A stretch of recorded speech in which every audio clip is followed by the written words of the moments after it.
मंडळी, आज आपल्याकडे आचार्य अत्रे कट्ट्यावर पहिला हप्ता सगळ्यांचं एकतर स्वागत आहे, सगळ्या सभासदांचं स्वागत आहे. आज आपल्या कट्ट्यावर श्रीकांत पटवर्धन हे उपस्थित आहे आणि ते ऑलरेडी स्थानबद्ध झालेले आहे. भगवद्गीतेवर ते अतिशय आपल्याला छान असं व्याख्यान देणार आहे. तर आपल्याला सुरू करायला हरकत नाही. कट्ट्याची ओळख त्यांना नवीन नाही आहे. कट्ट्यावर ते बरेच वेळे आपले छान छान प्रोग्राम त्यांनी अटेंड केलेले आहेत. तसेच ते आपले सभासद पण आहे, ज्येष्ठ नागरिक संघाचे सभासद आहे, पदावर आहेत आणि आर्य चाणक्यनगरमध्ये ते राहतात. पण त्यांचा गीतेचा कार्यक्रम इतका छान झाला की तेव्हा राणीसाहेब पण उपस्थित होते आणि आम्हाला सगळ्यांना तो आवडला होता. तर आम्ही असं ठरवलं की इथे पण राणीसाहेब पण त्यांना आपण एकदा बोलूया, आपल्या इथे पण त्याचा आपण लाभ घेऊया. तर मी काय जास्त काही कट्ट्याबद्दल सांगत नाही, कारण त्यांना सर्व काही माहिती आहे. त्यांची फक्त ओळख करून द्यायची आहे. ओळख करून द्यायला भागवत जोशी येतील, त्यांनी ओळख करून द्यावी.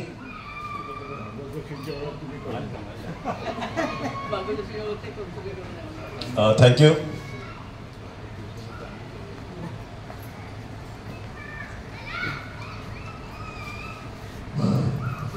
मंडळी नमस्कार.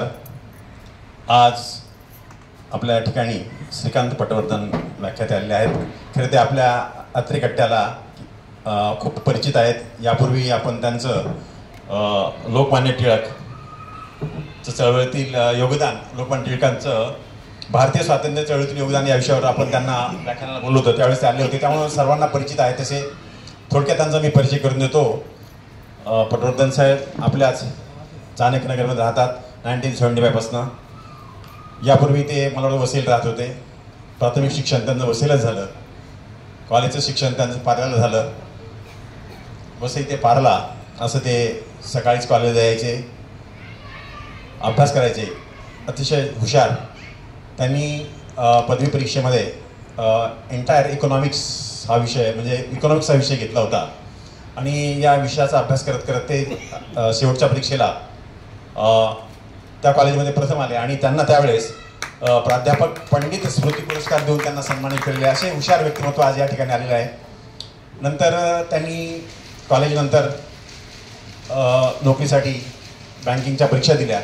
स्पर्धा परीक्षेमध्ये सुद्धा ते लेखी परीक्षा, मुलाखत यामध्ये चांगल्या मार्काने उत्तीर्ण होऊन त्यांना डायरेक्टच प्रोबेशनरी ऑफिसर म्हणून स्टेट बँक ऑफ बिकानेर आणि जयपूर या बँकेत त्यांना प्रोबेशनरी ऑफिसर नोकरी मिळाली.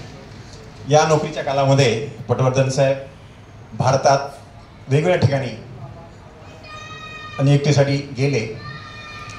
काम करत असताना शाखा व्यवस्थापक किंवा ऑडिट विभाग किंवा व्हिजिलन्स विभाग अशा या विविध विभागात त्यांनी अतिशय उत्कृष्टपणे काम केलं. त्यांचा आवडता व्हिजिलन्स हा विषय त्यांना खूप आवडायचा. म्हणजे ऑडिट हा विषय त्यांचा होताच, परंतु फ्रॉड कसे होतात, फ्रॉड कसे केले जातात, त्यामागे काय मॉडेस ऑपरेंडी असते, याचा असा अतिशय सखोल अभ्यास पटवर्धन साहेबांचा आहे. उलट त्यांच्याच नोट्स CBI अभ्यासाला घ्यायचं असं त्यांच्या इतका अभ्यास ते करायचे. आणि एखादाचं उत्पन्न कमी आहे पण तुझ्याकडे प्रॉपर्टी जास्त आहे, तर ही प्रॉपर्टी जास्त कशी आली किंवा कुठल्या मार्गाने त्यांनी मिळवली हाही अभ्यास ते करतात. आणि त्यांचा त्यात विषय आहे, म्हणजे त्यांचा इंटरेस्ट आहे. अशा पद्धतीने ते काम करत असताना state bank of Bikaner and Jaipur बँकेत ते मला वाटतं 1975ला जॉईंट झाले आणि 13ला मला वाटतं रिटायर झाले. अतिशय यशस्वीपणे काम केलं आणि यशस्वी AGM म्हणून, यशस्वी असिस्टंट जनरल म्हणून ते या बँकेतून रिटायर झाले. मंडळी, त्यांचा थोडक्यात परिचय करून देताना मला असं सांगता येईल की दासबोध, भगवद्गीता, लोकमान्य टिळक, वीर दामोदर सावरकर, पहिले बाजीराव पेशवे यासारख्या अतिशय महत्त्वाच्या विषयावर त्यांचा सखोल अभ्यास आहे. अतिशय महत्त्वपूर्ण माहिती ते देतात आणि बोलतात. तसंच त्यांना वाचनाचीही अत्यंत आवड आहे. वेगवेगळे विषय वाचतात आणि त्यांना टासन म्हणजे टिपण करण्याची सवय असल्यामुळं ते कुठल्याही विषयावर अतिशय प्रभावीपणे बोलतात. त्यांचं बोलणं अतिशय प्रभावीपणे असतं, मुद्देसूद असतं, माहितीपूर्ण असतं. असे हे पटवर्धन साहेब आज आपल्याला व्याख्या देऊन लावले. ज्येष्ठ नागरिक संघात त्यांनी या विषयावर एक मालिकाच दिलेली होती भगवद्गीतेवर. राणेसाहेब किंवा आपल्यापैकी बरेच कार्यकर्ते तिथे होते, अटेंड केले, त्यांनाही ती आवडली. अजून एक सांगताना आश्चर्य म्हणजे आनंद वाटेल की आपल्या आमदार भातकेळकर साहेब यांचं www.newsdanka.com अशी एक न्यूज साईट आहे, चॅनल आहे. त्या चॅनलवर सुद्धा यांचे लेख प्रकाशित होतात. अतिशय प्रभावीपणे, अतिशय परखडपणे स्पष्ट मत त्यांनी दिलेलं असतं. जर केव्हा कधी वेळ मिळेल तेव्हा या चॅनलवरती जा आणि बघा, वाचा. खूप छान लेख असतात, माहितीपूर्ण असतात. असे हे अभ्यासू व्यक्तिमत्व आज आपल्या ठिकठिकाणी आलेलं आहे. इतिहास, भारतीय संस्कृती आणि अध्यात्म हे त्यांचे आवडीचे विषय आहेत. अध्यात्मावर त्यांची खूप मास्टरी आहे. भगवद्गीतेवर, ज्ञानेश्वरीवर खूप चांगले छान व्याख्यान देतात. मी त्यांचा जास्त परिचय करून देत नाही किंवा जास्त वेळ घेत नाही, कारण त्यांना तुम्हाला ऐकायचं आहे. म्हणून मी आजचा त्यांचा विषय आपल्या सर्वांना आवडेल. आज या ठिकाणी मला विशेष उल्लेख करावासा वाटेल की या ठिकाणी त्यांचे मित्र कोळेकर SBI मधून आलेले आहेत. सुमिता टिकेकर पण आले आहेत आणि आपल्याच नेहमीच्या शोभाताई नाखरे, त्यांचे मिस्टर विजय नाखरे हे या ठिकाणी आले आहेत. खूप आनंद वाटला आपण सर्वजण या ठिकाणी आलात आणि या व्याख्यानाचा आपण लाभ घ्याल. अतिशय व्याख्यान आपल्याला आवडेल यात निश्चित काही शंका नाही आहे. तर मी पटवर्धन साहेबांना विनंती करतो. दुसरं त्यांच्या पत्नी पण इथे आलेल्या आहेत, वजिनीताई पण आलेल्या आहेत. आपल्या सर्वांना हा व्याख्यान नक्कीच आवडेल. मी जास्त वेळ न घेता पटवर्धन साहेबांना विनंती करतो त्यांनी आपल्या व्याख्यानाला सुरुवात करावी. नमस्कार. येते आवाज? नमस्कार. गीतेवरती बोलताना मी नेहमी काही 2-4 श्लोक म्हणतो. ते नेहमीप्रमाणे मी म्हणतो, कारण विषय भगवद्गीतेचा आहे म्हणून.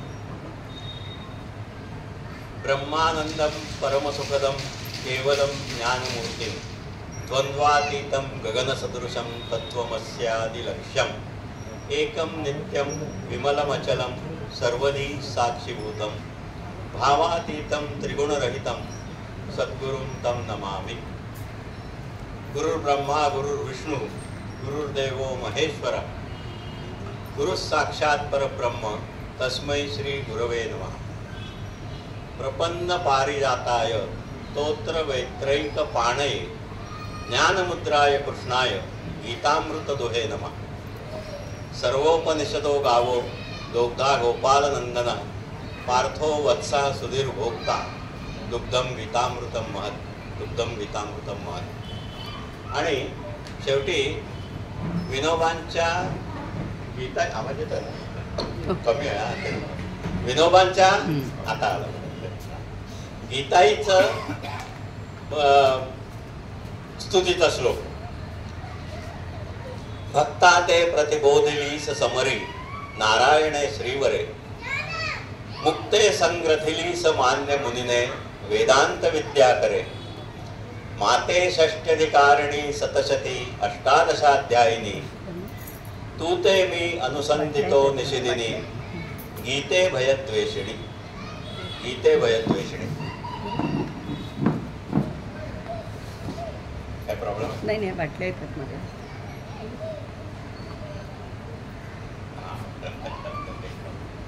गीते भयद्वेषिणी. नमस्कार. थोडेसे बॅकग्राऊंड सांगतो आणि थोडं ह्या व्याख्यानाचे जे रूपरेषा माझ्या डोक्यात आहे ती स्पष्ट करतो. कारण आता ऑलरेडी ते इथे आपल्याला जमायला लागलेला वेळ आणि माझा करून दिलेला परिचय नको तेवढा त्याच्यामध्ये बराच वेळ गेलेला आहे. एक अर्धा तास आपला जवळजवळ कमी झाला आहे. मला वाटतं 7 वाजेपर्यंत बंद करायचा चालेल. बघूया 7:15 ठीक आहे. तर त्या हिशोबाने असं आहे. भगवद्गीता हा विषय 18 अध्याय 700 श्लोक. भगवद्गीतेवरती संपूर्ण म्हणजे त्याची बॅकग्राऊंड, इंट्रोडक्शन, भगवद्गीतेचा काळ, त्याचा भय वगैरे सर्व अशा तऱ्हेने माझ्या ज्येष्ठ नागरिकमध्ये 17व्या अध्यायापर्यंत भाषणं झाली कोरोनाच्या पूर्वीच्या काळात. आणि 17व्या अध्यायाच्या आसपास असताना मला वाटतं 17व्या अध्यायाचं पण एक झालं, पण मी तो 2 भागात घेत असल्यामुळे एक राहिला अर्धा वेळ. त्याच्यात करोना चालू झाला आणि त्याच्यानंतर करोनानंतर आम्ही 17वा आणि 18वा अध्याय पूर्ण केला. अशा तऱ्हेने संबंध ते विस्तृत झालेलं आहे. ते मला वाटतं 55 ते 60 भाग झाले. तर आजचा जो विषय आहे मी यांना बरेच वेळा राणेसाहेबांना वगैरे अत्रेकट्ट्याच्या लोकांना मी म्हटलं की भगवद्गीतेचा मी जी भाषणं केली त्याच्या नोट्स माझ्याकडे आहेत, कारण मी ते बाकायदा अभ्यास करून नोट्स काढून वगैरे असं सर्व ते करायचं.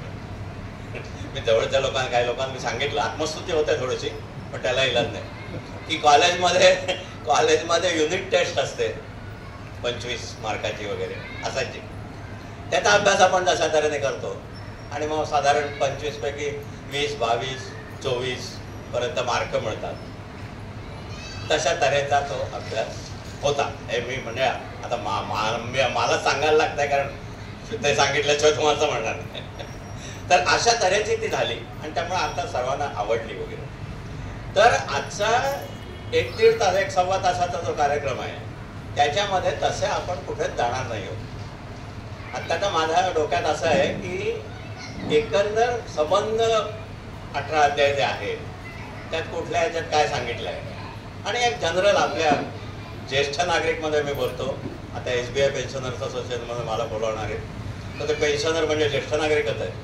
तर ज्येष्ठांचे प्रश्न आणि ज्येष्ठांच्या ह्याच्यामध्ये कशी गीता इव्हन आजच्या काळात सुद्धा कशी लागू आहे किंवा मानवी जीवनातल्या चिरंतन प्रश्नांची उत्तरं गीतेत कशी अवेलेबल आहेत अजूनही, त्याला म्हणजे कालबाह्यता कधीच येणं शक्य नाही जवळजवळ. आता मी जाईन त्याच्यामध्ये तर तुम्हाला समजेल.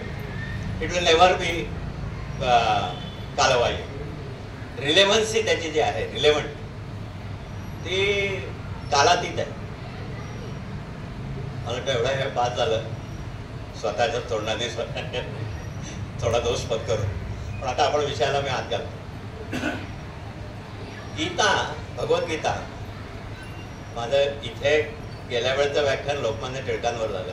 लोकमान्य टिळकांच्या गीता रहस्याबद्दल मी बरंच बोललो.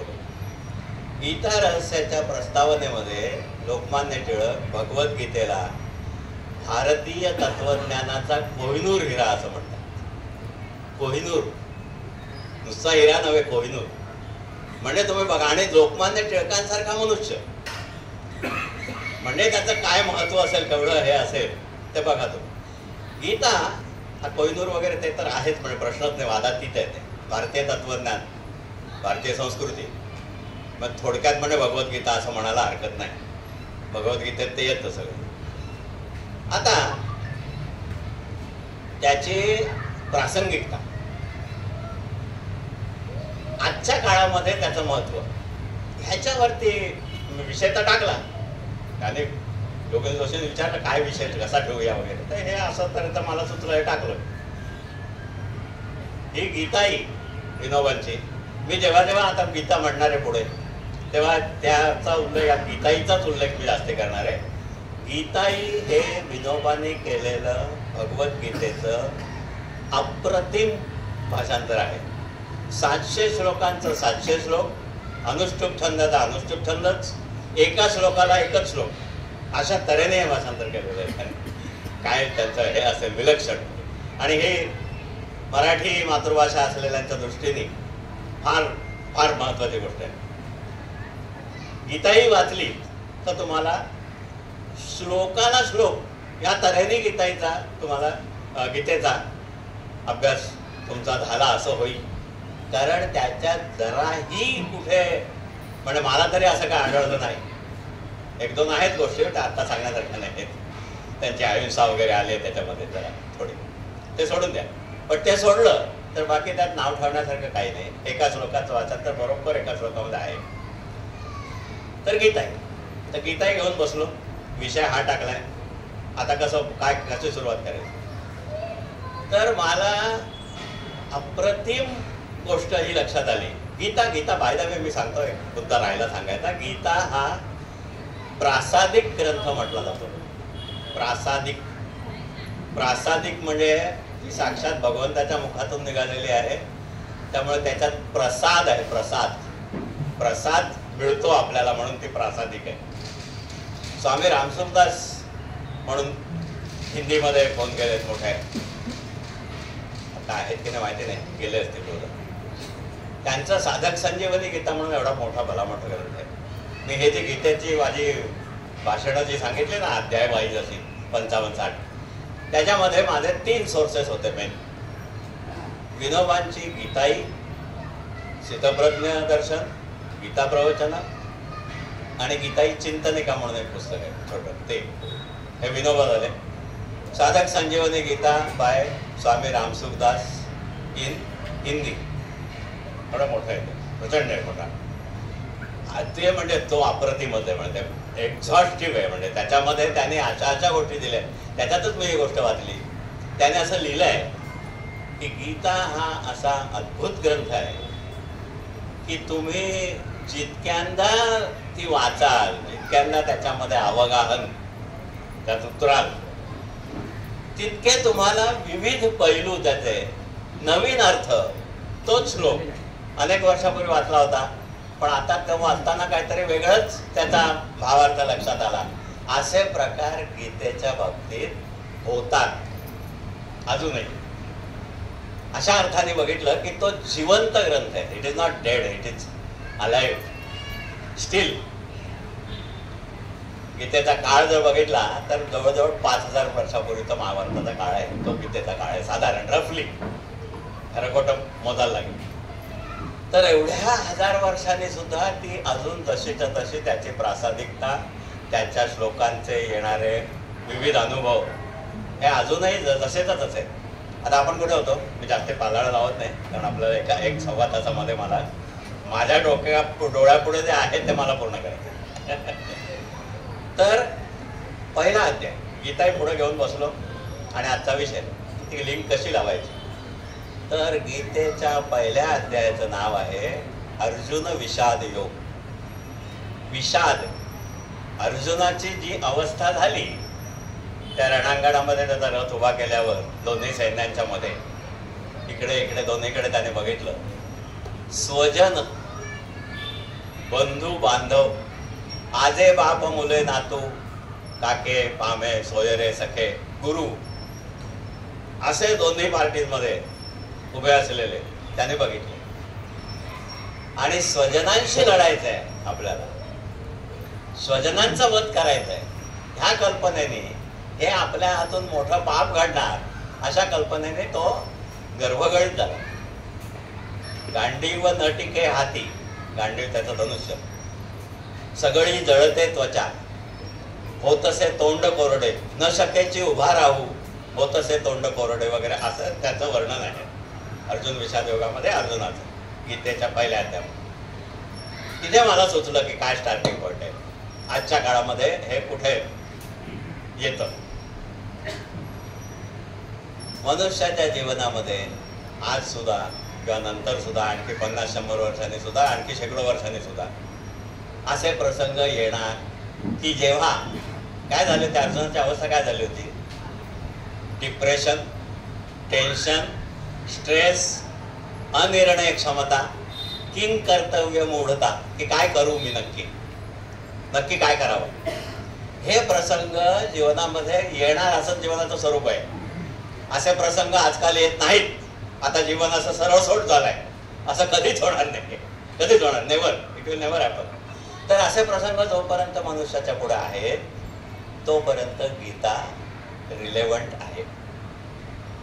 ही जी सगळी लक्षणं आहेत, स्ट्रेस, टेन्शन, इनडिसिजिव्हनेस वगैरे वगैरे, ह्याच्यात आपण काय करतो, ह्याच्यात गरज कशाची असते, काउन्सिलिंग. भगवान श्रीकृष्ण हा जगातला सर्वात पहिला आद्य सुप्रीम काउन्सिलर, तो काउन्सिलर होऊन गेला पहिला, आणि अर्जुनाला त्याने त्या अवस्थेमधून बाहेर काढलं. संपूर्ण त्याचं ते सगळ्या ज्या शंका होत्या. गंमत म्हणजे अशी की त्या पहिल्या अध्यायामध्ये अर्जुनाच्या तोंडी जे आहे सगळं की काय होईल या युद्धाने, एवढा मोठ्या प्रचंड प्रमाणात संहार झाल्यावरती अमुक होईल, तमुक होईल, स्त्रिया विधवा होतील मोठ्या प्रमाणात, मग स्त्रिया भ्रष्ट होतील, वर्णसंकर होईल, जातींचे कुलांचे धर्म लयाला जातील, श्राद्ध लोप पाहून सगळं वर्णसंकर होईल, आणि अशा ह्या सगळ्या पापाचे धनी आम्ही हो. की आम्ही राज्यलोभासाठी, राज्यसुखासाठी स्वजनांना मारलं. अशा त्या शंका आहेत सगळ्या. मी अनेकदा अर्जुनाच्या त्या शंका ज्या आहेत की असं होईल तसं होईल वगैरे वगैरे, त्या शंकांची उत्तरं कुठे दुसऱ्या त्या 18व्या अध्यायामध्ये कुठे आहेत का हे बघायचा मी स्वतः प्रयत्न केला की नाही आहेत कुठे.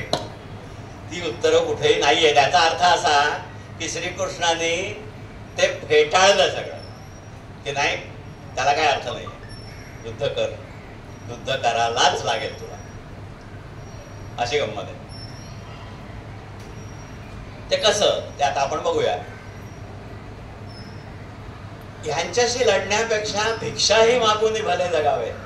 ते 5 गावं वगैरे ते सोडून द्या. तो तहाचा प्रयत्न झाला होता, 5 गावं द्या म्हणून मागितलं होतं. नाही, दुर्योधनाने सांगितलं की सुईच्या टोकावरती राहील एवढी पण जमीन मी देणार नाही, 5 गावं तर सोडा. त्यामुळे युद्ध करायला लागलं. श्रीकृष्णाने ते पटवलं की धर्म तुमच्या बाजूने आहे, तुमचा हक्क न्याय्य आहे, तुम्हाला लढायला लागेल. आता एक छोटंसं त्रैराशिक सांगतो की आपल्या जीवनामध्ये, सामान्य माणसाच्या जीवनामध्ये कुठले प्रसंग येऊ शकतात. मग असे म्हटलं किंकर्तव्य मोडता आहे ते वगैरे, त्याच्यामध्ये छोटी छोटी उदाहरणं. तरुण मुलांची व्यसनं, त्यांची संगत. आपली मुलं सगळी संगतीमुळे बिघडतात बरं का. आपल्या मुलाच्या संगतीमुळे इतर बिघडले असा कुठलाच पालक म्हणत नाही कधी. संगतीमुळे बिघडतात. ड्रग्स, व्यसनं. असं तुमच्या आमच्या मुलाच्या बाबतीत झालं तर काय करायचं, त्याला सांगायचं का नाही, कसं सांगायचं, काय सांगायचं वगैरे वगैरे. काही त्याच्या हातून नको ते घडलं तर बाजू कोणाची घ्यायची, कायद्याची घ्यायची का आपला तो बाब्या म्हणून नाही, आपला मुलगा सांभाळायचा, त्याला वाचवायचं काय करून. काही नाही, त्याच्यातून काय घडलं पण काय नाही, ते अडकवलंय त्याला उगाच, असं करून त्याची बाजू घ्यायची. असे प्रसंग.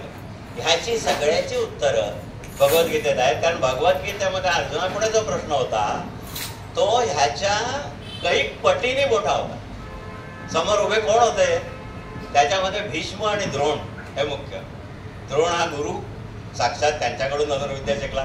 आणि भीष्मांच्या तर तो अंगा खांद्यावर खेळलेला होता. भीष्म आजोबा होते त्याचे, त्यांच्याशी लढायला लागलं. त्यामुळे मी त्रैराशिक मांडून असं म्हणतो की हे एवढे मोठे प्रश्न जर ह्याची उत्तर जर नाही, तो भीष्मद्रोणांची लढ. आणि लढ म्हणजे काय, त्यावेळेची युद्ध कशी होती, युद्धातून पळून जाण्याचा प्रश्नच नव्हता. युद्ध म्हणजे मृत्यू, त्यांना मार, असं होतं ते. आता तुम्ही आम्ही सहज विचार करा, नातेवाईक, लहान मुलं किंवा मोठे, आई वडील, आजी आजोबा, ह्यांच्याशी विरोध करायचा प्रसंग आला. समजा की नाही बाबा किंवा आजोबा, तुम्ही हे चुकीचं करताय, हे मला मान्य नाही, हे नीतीत बसत नाही. विरोध करायचा प्रसंग आला, करणार का आपण? होईल, हिंमत होईल आजोबांना सांगायचं तुम्ही चुकीचं वागताय. हे एक झालं. त्यांना हाताला धरून कुठून बाहेर काढा की बा नाही, आजोबा तुम्ही याच्या डोळ्यावर करू नका, तुम्ही बाहेर व्हा, हे तरी आपण करू शकू का? नाही. अर्जुना पुढे काय होतं की ह्याला मारायचं आहे. ह्या म्हाताऱ्या पितामह त्यांच्या अंगा खांद्यावर तो वाढला, त्याने त्याच्यावर प्रेम केलं आतोनात. अर्जुन हा भीष्मांचा अत्यंत लाडका होता, त्याला ठार मारायचं. आणि त्याला तर आणखी ते तर विचित्रच आहे, भीष्माला कशा तऱ्हेने मारायचं होतं, त्याला इमोबिलाइज करायचं होतं. कारण तो इच्छामरणी होता, तो तसा मारण्याचा का नव्हता. आणि युद्धातून भीष्म पळून जाण्याचा प्रश्नच नव्हता. आणि भीष्म जोपर्यंत आहे तोपर्यंत पराभवाची शक्यता पुष्कळ दिसत होती, जयाची नव्हती. भीष्म हे ते सेनापती असताना दर दिवशी 10,000 सैनिक मारत होते. त्याच्या गीतेत उल्लेख आहे बाबा, महाभारतात उल्लेख आहे. भयंकर प्रकार होता तो जवळजवळ अजेय होता भीष्म, त्या काळातला अजेय योद्धा होता. तर अशा पितामहाना, आजोबांना नुसता विरोध नाही करायचा आहे, नुसता हाताला धरून बाहेर नाही काढायचं आहे, नुसतं काय हलकशी मारहाण वगैरे नाही करायचं आहे, त्यांना ठार मारायचं आहे. आणि ती शंका, बापरे एवढं पाप मी कसं करणार, ह्या अर्जुना पुढचा प्रश्न, ह्याला त्यांनी तयार केलं की हो तू हे कर म्हणून तुला करावं लागेल. तर तुमच्या आमच्या आयुष्यातले जे ह्याच्यापेक्षा शतांश सुद्धा नाही, लक्षांश बारके प्रश्न आहेत, छोटे छोटे प्रश्न आहेत, त्याची उत्तरं गीतेत का मिळणार? नक्की मिळतील. गीते पुढे टिकू शकेल असा प्रश्न मानवी जीवनात येणं शक्य नाही असं माझं मत आहे. कारण तुम्ही बघा, मी त्रैराशिक मांडतोय, त्याच्या पुढे काय प्रश्न होते आणि आपल्या पुढे कसले असतात. आपल्यावर कधी आजोबाला मारायचा प्रसंग येईल का? हार मारायचं सोडून द्या, थोबाडीत तरी मारायचा प्रसंग येईल? नाही येणार. आणि आला तर आपण मारणार नाही, नाही मारणार आपण, तर ते आजोबा आहे. म्हणजे हे गीतेच्या विरुद्ध होत आहे थोडं, की नाही गीता एवढं धाडस, गीता जे सांगते ते करायचं धाडस आपल्याला नाही होणार, पण गीता त्याचं जस्टिफिकेशन करते की का करायला लागेल. धर्म तुमच्या बाजूचा आहे, धर्मासाठी. एक आधुनिक काळातली एक वाक्य लिहून ठेवलंय, ते सांगतो आता. कन्फ्रंटेशन, संघर्ष हा जीवनाचा अटळ भाग आहे.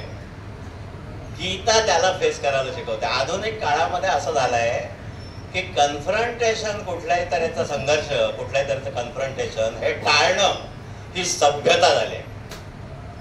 ही सभ्यता झाली हे ज्या दिवशी झालं असेल ना, तो आपल्या समाजाच्या इतिहासातला सर्वात दुर्दैवी दिवस होता असं म्हणायला लागेल.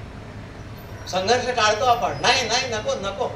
अध्यात्म म्हणजे काय? कोणाच्या अध्यात्म नाकासमोर चालायचं. आपल्याला काय करायचंय? कशाला उगाच भानगडीत पडा. अरे ते पोलिसांच्या भानगडी असतात, फार विचित्र असतं ते. त्या गुंडांच्या टोळ्या असतात, ते आपलं काय करतील, कसं आपण कुठे खलासू पत्ता लागणार नाही वगैरे वगैरे. म्हणून आपण आपलं नाकासमोर चालायचं. ह्याला सभ्यता समजली जाते. This is gentleman, is not a gentleman at all.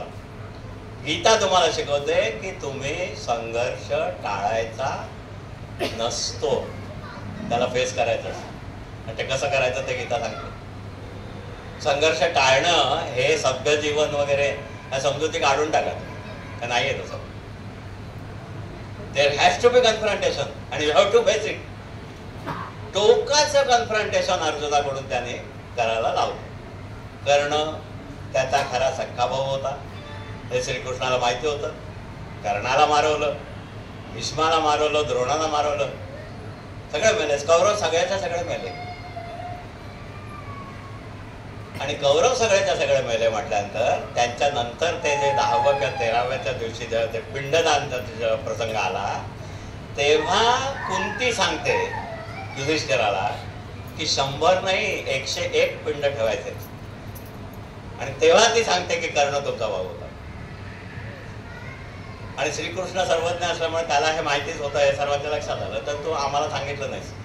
युधिष्ठिराने त्या प्रसंगी कुंतीला, भरताने जसं कैकेयीला हे केलंय, ऐकवलंय, पुष्कळ निंदा केली, मातानं तू वैरिणी, गीत रामायणाचं, तशा तऱ्हेच युधिष्ठिराने कुंतीला ऐकवलं शेवटी की अरे मला लोक धर्मराज समजतात, मला धर्माचं ज्ञान आहे, तुला मला सांगावं असं वाटलं नाही.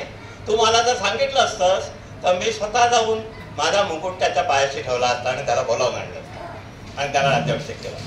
एवढा तुझा माझ्यावर विश्वास नाही, असं त्याने कुंतीला ऐकवलं युधिष्ठिराने. असा प्रसंग आहे. असं विषयांतर होत आहे.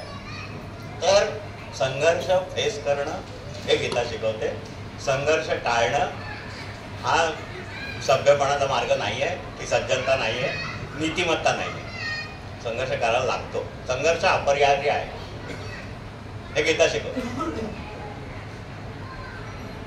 आता मानसशास्त्रीय सल्ला ते सांगितलं मी की श्रीकृष्ण हा जगातला पहिला मोठा काउन्सिलर होऊन गेला. त्या ठिकाणी एक त्याला पुस्ती जोडतो, पुरवणी जोडतो मी माझ्या इतर वाचनामधून आलेली. Norman Vincent peel, PEALE, Norman Vincent peel, तुम्ही काही जणांना नाव ऐकलं असेल. हा अमेरिकन एक अलीकडच्या काळातला विचारवंत, पॉझिटिव्ह थिंकिंगवरची वगैरे पुस्तकं आहेत त्याची. त्याचा उल्लेख मी बेरसऱ्यांच्या तोंडून बरेच वेळा ऐकलेला आहे. नॉर्मन व्हिन्सेंट पील हा स्वतः ख्रिश्चन चर्चचा, रोमन कॅथोलिक चर्चचा मला वाटतं स्वतः तो फादर होता. आणि तो काउन्सिलिंग वगैरे हे करत होता चांगल्यापैकी, आणि लेखक आहे, बेस्टसेलर आहे. तर नॉर्मन विन्सेंट पीलचं एक प्रसिद्ध वाक्य आहे, एनी काउन्सिलिंग. आपण असं म्हणतो की भगवद्गीता हे काउन्सिलिंग आहे, श्रीकृष्णाने अर्जुनाला केलेलं आहे. अशा प्रसंगातून त्याला बाहेर काढणार, बेस्ट काउन्सिलिंग. तर नॉर्मन विन्सेंट पील काय म्हणतो, any counselling worth the name. नीट आहे का? Any counselling worth the name has to be spiritual counselling. इथे गीता येते बरोबर. गीता हे काउन्सिलिंग आहे एवढंच नव्हे तर ते आध्यात्मिक आहे. अध्यात्म ग्रंथांचा राजा आहे तो, किंवा माऊली आहे. It is spiritual counselling. आणि स्पिरिच्युअल काउन्सिलिंगच्या साहाय्याने त्याने अर्जुनाला त्या प्रसंगातून बाहेर काढला, उभा केला. अर्जुन जी कारणं देत होता ती वरवर जरी नीतिमत्तेची वाटली की अरे ह्यांना मारण्यापेक्षा आम्ही, तो असंही म्हणाला, भिक्षाही मागून भले जागा करते झालं, तो असंही म्हणाला की मी रथामध्ये गांडीव हातातून गळून पडतच होतं, धनुष्य गळून पडलंय, मी रथामध्ये असं चक्कर येण्यासारखं होत आहे, भ्रमल्यासारखं, अशी लक्षणं सगळी, विपरीत लक्षणं सगळी दिसत आहेत. मी रथामध्ये बसून राहील निशस्त्र होऊन, मग हे कौरव भले मला येऊन शस्त्रांनी मारोत, ते परवडलं, कारण त्याच्यात मला पाप नाही लागणार, असं तो आर्ग्यू करत होता. तर हे वरवर जरी नीतीचं वाटलं की स्वजनांना मारण्यापेक्षा मी असा बसेल, मला त्याने मारलं तर चालेल, मी पापाचा धनी नाही होणार, ते तसं नाही आहे. तो पलायनवाद होता. He was not facing the life. जीवनातला संघर्ष म्हणजे एका अर्थाने जीवनच तो टाळायला बघत, पळायला बघत, पलायनवाद होता तो. त्याला श्रीकृष्णाने बाहेर काढलं की नाही असं नाही झालं, तुला लढायला लागेल, तुला लढायला लागेल. इथे तेवढ्यातच एक आपण थोडासा बाजूला येतो आणि एकदम 18व्या अध्यायामध्ये जातो. मी 18व्या अध्यायामध्ये त्याने शेवटी सगळं ते झाल्यावरती एक गंमत आहे 18व्या अध्यायामध्ये मध्येच, की म्हणसी मी न झुंजेची हे जे मी पण घेऊन, हे गीता ऐकलंय सगळं, तो निश्चय तुझा व्यर्थ स्वभाव करविलची. तुझा स्वभाव धर्म तुझा क्षात्र धर्म आहे, तू क्षत्रिय आहेस, तुला लढल्याशिवाय चैन पडणार नाही. तू हे जे मी लढणार नाही म्हणतोयस नीतीसाठी वगैरे वगैरे असा तू म्हणतोयस आणि मला सांगतोयस, तो निश्चय तुझा व्यर्थ स्वभाव करविलची. जे टाळू पाहसी मोहे अवश्य करशील ते. तो मोह होता त्याचा, न लढणं हा त्याचा मोह होता आणि त्याचा स्वभाव युद्धाच्याच बाजूचा होता, ते करशील. आता गंमत बघा तुम्ही, अशा तऱ्हेने समजा ते त्याला काहीतरी होत आहे वगैरे, श्रीकृष्णाने समजा गीता सांगितली, एक क्षणभर असं समजा की गीता सांगितलीच गेली नसती, मनुष्य जातीचं आतोनात नुकसान झालं असतं त्याच्यामध्ये. मी मुद्दामच हिंदू धर्माचं न म्हणता मनुष्य जातीचं म्हणतोय, कारण गीता सर्व मनुष्यांसाठी आहे. ते सोडाच नसती सांगितली, काय झालं असतं? अरे अर्जुनाला बघा काहीतरी होत आहे, उभं राहता येत नाही, चक्करल्यासारखं होत आहे म्हटलं वगैरे, म्हणून तर वैद्याला बोलावून आणलं असतं, काहीतरी थातुरमातुर उपचार त्याच्यावर केले असते. युधिष्ठिराने आणि इतर भावंडांनी त्याला समजावून सांगितलं असतं की अरे बाबा, तू आयत्या वेळी असे जा हातपाय काढून बसलास तर आपलं कसं होणार? आपले सैनिक प्रचंड संख्येने मरतील जर तू नसलास तर. तू हे आमचं प्रोटेक्शन आहे, तुझ्याशिवाय आम्हाला युद्ध जिंकण्याची नव्हे, लढण्याची सुद्धा आम्हाला हे नाही, तू पाहिजेच होती. असं करून त्याला उभा केला असता आणि तो लढलाही असता गर्दी. पण ते युद्ध गीता ऐकल्यानंतर त्याने जे केलंय तसं झालं नसतं. Bhagavad Gita gave him the conviction की मी योग्य तेच करतोय, अशा तऱ्हेने ते लढलं गेलं. हे एक झालं. मध्ये त्याने सांगितलं की तू मोहाने जे टाळू बघतोयस ते तू नक्की करशील, तो निश्चय तुझा टिकणार नाही, तू युद्ध करणार, तू क्षत्रिय आहे, तुला युद्ध करणं मागत. ते एक झालं. शेवटी त्याने त्याला विचारलं की तू हे एकाग्र चित्ताने अर्जुना ऐकेलेस की अज्ञानजन्य तो मोह गेला संपूर्ण की तुझा? असं त्याला प्रश्न विचारला की गेला का तुझा मोह, गेला का? आता करणार का युद्ध? समजलं का सगळं, ऐकलंस का? तेव्हा अर्जुनाने उत्तर दिलं की झालो निशंक मी आता करीन म्हणसी तसे. ती निशंकता जी आहे ती भगवद्गीतेने आहे की कोणत्या प्रसंगात आपण काय करायचंय आणि ते कसं करायचं. आपण सामान्य लोकांच्या जीवनात येणारे प्रसंग त्याला कसं हे सगळं लागू पडतं ते बघत होतो. तिकडे परत वळतो मी थोडासा. एक 2 प्रसंगांचा उल्लेख मी करू शकतो, अगदी साधे सोपे सरळ समजण्यासारखे. पार्ला सांताक्रूजच्या भागातला एक काही झाले, त्याला काही महिने झाले का वर्षे झाले असतील, एक कार ऍक्सिडेंट. अगदी साधी घटना. घरामध्ये तरुण मुलगा आहे, 18-20 वर्षाचा झालेला असेल, कॉलेजला जात असेल. सांपत्तिक स्थिती उत्तम आहे त्या कुटुंबाची. त्याला नवीन कार आणून दिली. पार्ला स्टेशन मधून येणारा रोड आणि तो पुढे नरसिंहमोहनजी कॉलेज या भागात जातो आणि त्याला काटणारा SV रोड, त्या कॉर्नरवरती ती घटना घडलेली. पेपरात आलं. हा नवीन गाडी घेऊन दिली. ड्रायव्हिंग काय तेवढं नीट जमत नसेल, प्रोफेशनल ड्रायव्हर सारखं काय जमत नसेल. हौशीने गेला गाडी घेऊन चालवायला. कदाचित ते त्याची पहिलीच फेरी असेल. तिकडून परत येताना त्या चौकामध्ये, त्या वळणावरती, SV रोडवरून त्याच्या घराकडे जाताना पुढे नानावटीच्या बाजूला असेल, त्या कॉर्नरवरती त्याच्या हातून एका महिलेला धडक बसली. ती त्याच्यात पडली आणि ती मेली चक्क. एवढा तो धक्का बसला तिला. याचं लक्ष नव्हतं म्हणा का काय, किंवा ती चुकीच्या तऱ्हेने क्रॉस करत होती. ती मेली. त्या बातमीमध्ये पुढे असं आलं की ती प्रेग्नंट होती. हा मुलगा आला, तो धक्का दिला, तेव्हा काय त्याला थांबायचं धाडस झालं नाही. तो तसाच पुढे आला. घराच्या खाली बंगला वगैरे असेल, खाली गॅरेजमध्ये गाडी उभी केली. ते टायर बिअर थोडे धुवून पण टाकले आणि घरी जाऊन बसला. बघा, नीट समजून घ्या प्रसंग. घरी जाऊन बसला अस्वस्थ. त्याला समजत होतं की आपल्या हातून फार मोठी चूक झाली, फार मोठा गुन्हा झालाय, हत्या झाली, सदोष मनुष्यवध कायद्याच्या भाषेत. माझा धक्का बसला, ती गेली. नंतर पेपरात बातम्या, टीव्हीवर बातम्या धडकायला लागल्या. त्यात हे आलं की ती प्रेग्नंट पण होती. अस्वस्थ झाला. आई वडिलांच्या लक्षात आलं काहीतरी बिनसलं यायचं.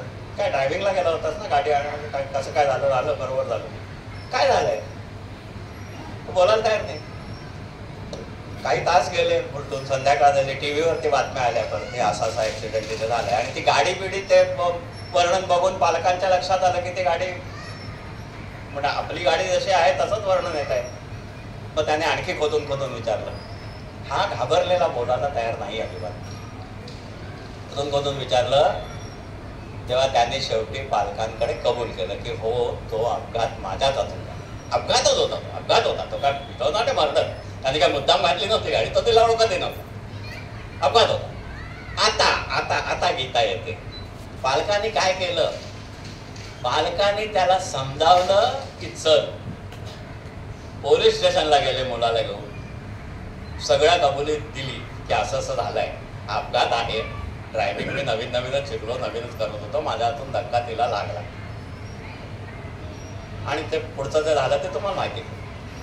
पोलिसांनी व्यवस्थितपणे ते हँडल केलं बरोबर. येऊन स्वतः मनुष्य कबुली जबाब देतो, ही गाडी माझ्या हातून झालं सगळं. This is Bhagavad Gita. एरवी त्याने जर काही सांगितलं असतं, आपण गाडी कम्प्लीट वॉश करून टाकूया, गाडीचा रंगही बदलून टाकूया, हा, आणि तू कुठेतरी बाहेरगावी जाऊन 2-4 महिने देऊच नको इथे, तर ते झालं असतं नॉर्मल सध्याचं जीवन. पलायनवाद की नाही, फेस नाही करायचं, कबूल नाही करायचं, नीतिमत्ता गेली तेल लावून. तसं यांनी न करता मुलाला घेऊन पालक पोलीस स्टेशनवर गेले, सगळं स्टेटमेंट दिलं. पोलिसांनी पण ते बरोबर हँडल केलं की हा शेवटी अपघातच आहे. ती काय कुठली कर्म लावायची ती लावली, त्याला काहीतरी थोडीफार शिक्षा व्हायची ती पण झाली असेल, दंड झाला असेल, त्या महिलेच्या नवऱ्याला सगळा भय द्या वगैरे सर्व झालं असेल, म्हटलं. दुसरं उदाहरण माझ्या पुढे येतं ते फिरोज खान आणि फरदीन खान. मी मगाशी म्हणालो ड्रग्सचं वगैरे. मुलाकडे ड्रग्स सापडले, कॉलेजच्या हॉस्टेलवरती राहतो, मुलाकडे ड्रग्स सापडले म्हणून त्या पोलिसांची मॅटर झाली. नार्कोटिक्सवाले वगैरे त्याला घेऊन गेले. काय करायचं? अलीकडच्या काळात जे झालंय ते आपण बघितलंय. काय करायचं ते. स्वतःचा मुलगा स्वतःचा बाब्या म्हणून त्याला वाचवायचाच प्रयत्न करायचा. पोलीस बिलीस नार्कोटिक्स वगैरे सगळं चुकीचं आहे, माझा मुलगा निर्दोष आहे, त्याला सोडवलंच गेला पाहिजे, अशा तऱ्हेने स्टँड घ्यायचा. की फिरोज खानने काय केलं, फिरोज खाननी पेपरामध्ये आलेली बातमी अशी आहे, फिरोज खानचं स्टेटमेंट, की जर माझ्या मुलाच्या हातून काही गुन्हा घडला असेल ड्रग्सच्या बाबतीत, नार्कोटिक्सच्या बाबतीत, तर law will take its own course, मी त्याच्या डवाडोळ करणार नाही. हे स्टेटमेंट होतं फिरोज खानचं, ही भगवद्गीता. अशा तऱ्हेने मी ते लिंक करतोय की काय करायला पाहिजे कुठल्या प्रसंगामध्ये. मोहग्रस्त त्यांनी करायला पाहिजे की संघर्ष करायला पाहिजे, नीतीच्या बाजूने उभं राहायला पाहिजे. गीतेच्या शेवटच्या लोकांमध्ये हे यतो धर्मच ततो जया, धर्म त्याच्या बाजूने होता म्हणून त्याला उभं केलं श्रीकृष्णाने. पांडवाच्या बाजूने धर्म होता म्हणून श्रीकृष्णाने त्याला त्या विषादग्रस्ततेतून बाहेर काढलं आणि लढायला प्रवृत्त केलं, संघर्षाला प्रवृत्त केलं. असो, आता एवढं मला वाटतं इंट्रोडक्शन बस झालं. आता आपण एकेका अध्यायांकडे वळूया, ज्याच्यामध्ये मी असं केलं आहे, एक छोट्या छोट्या नोट्स काढले आहेत की कुठल्या अध्यायात काय आहे ते, आणि त्याच्याप्रमाणे आपण जवळजवळ, आता वेळ मिळाला तर मी 18व्यापर्यंत जाऊ शकेल, नाही तर मलाच कुठेतरी थांबतो.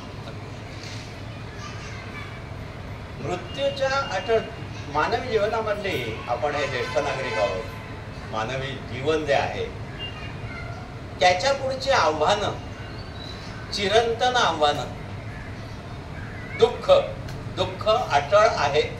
काही तुम्ही पॉझिटिव्ह थिंकिंगच्या केवढ्याही वाता मारा, दुःख आहे जीवनामध्ये आणि ते अटळ आहे, हा फॅक्ट आहे. सर्वात मोठं दुःख मृत्यूचं.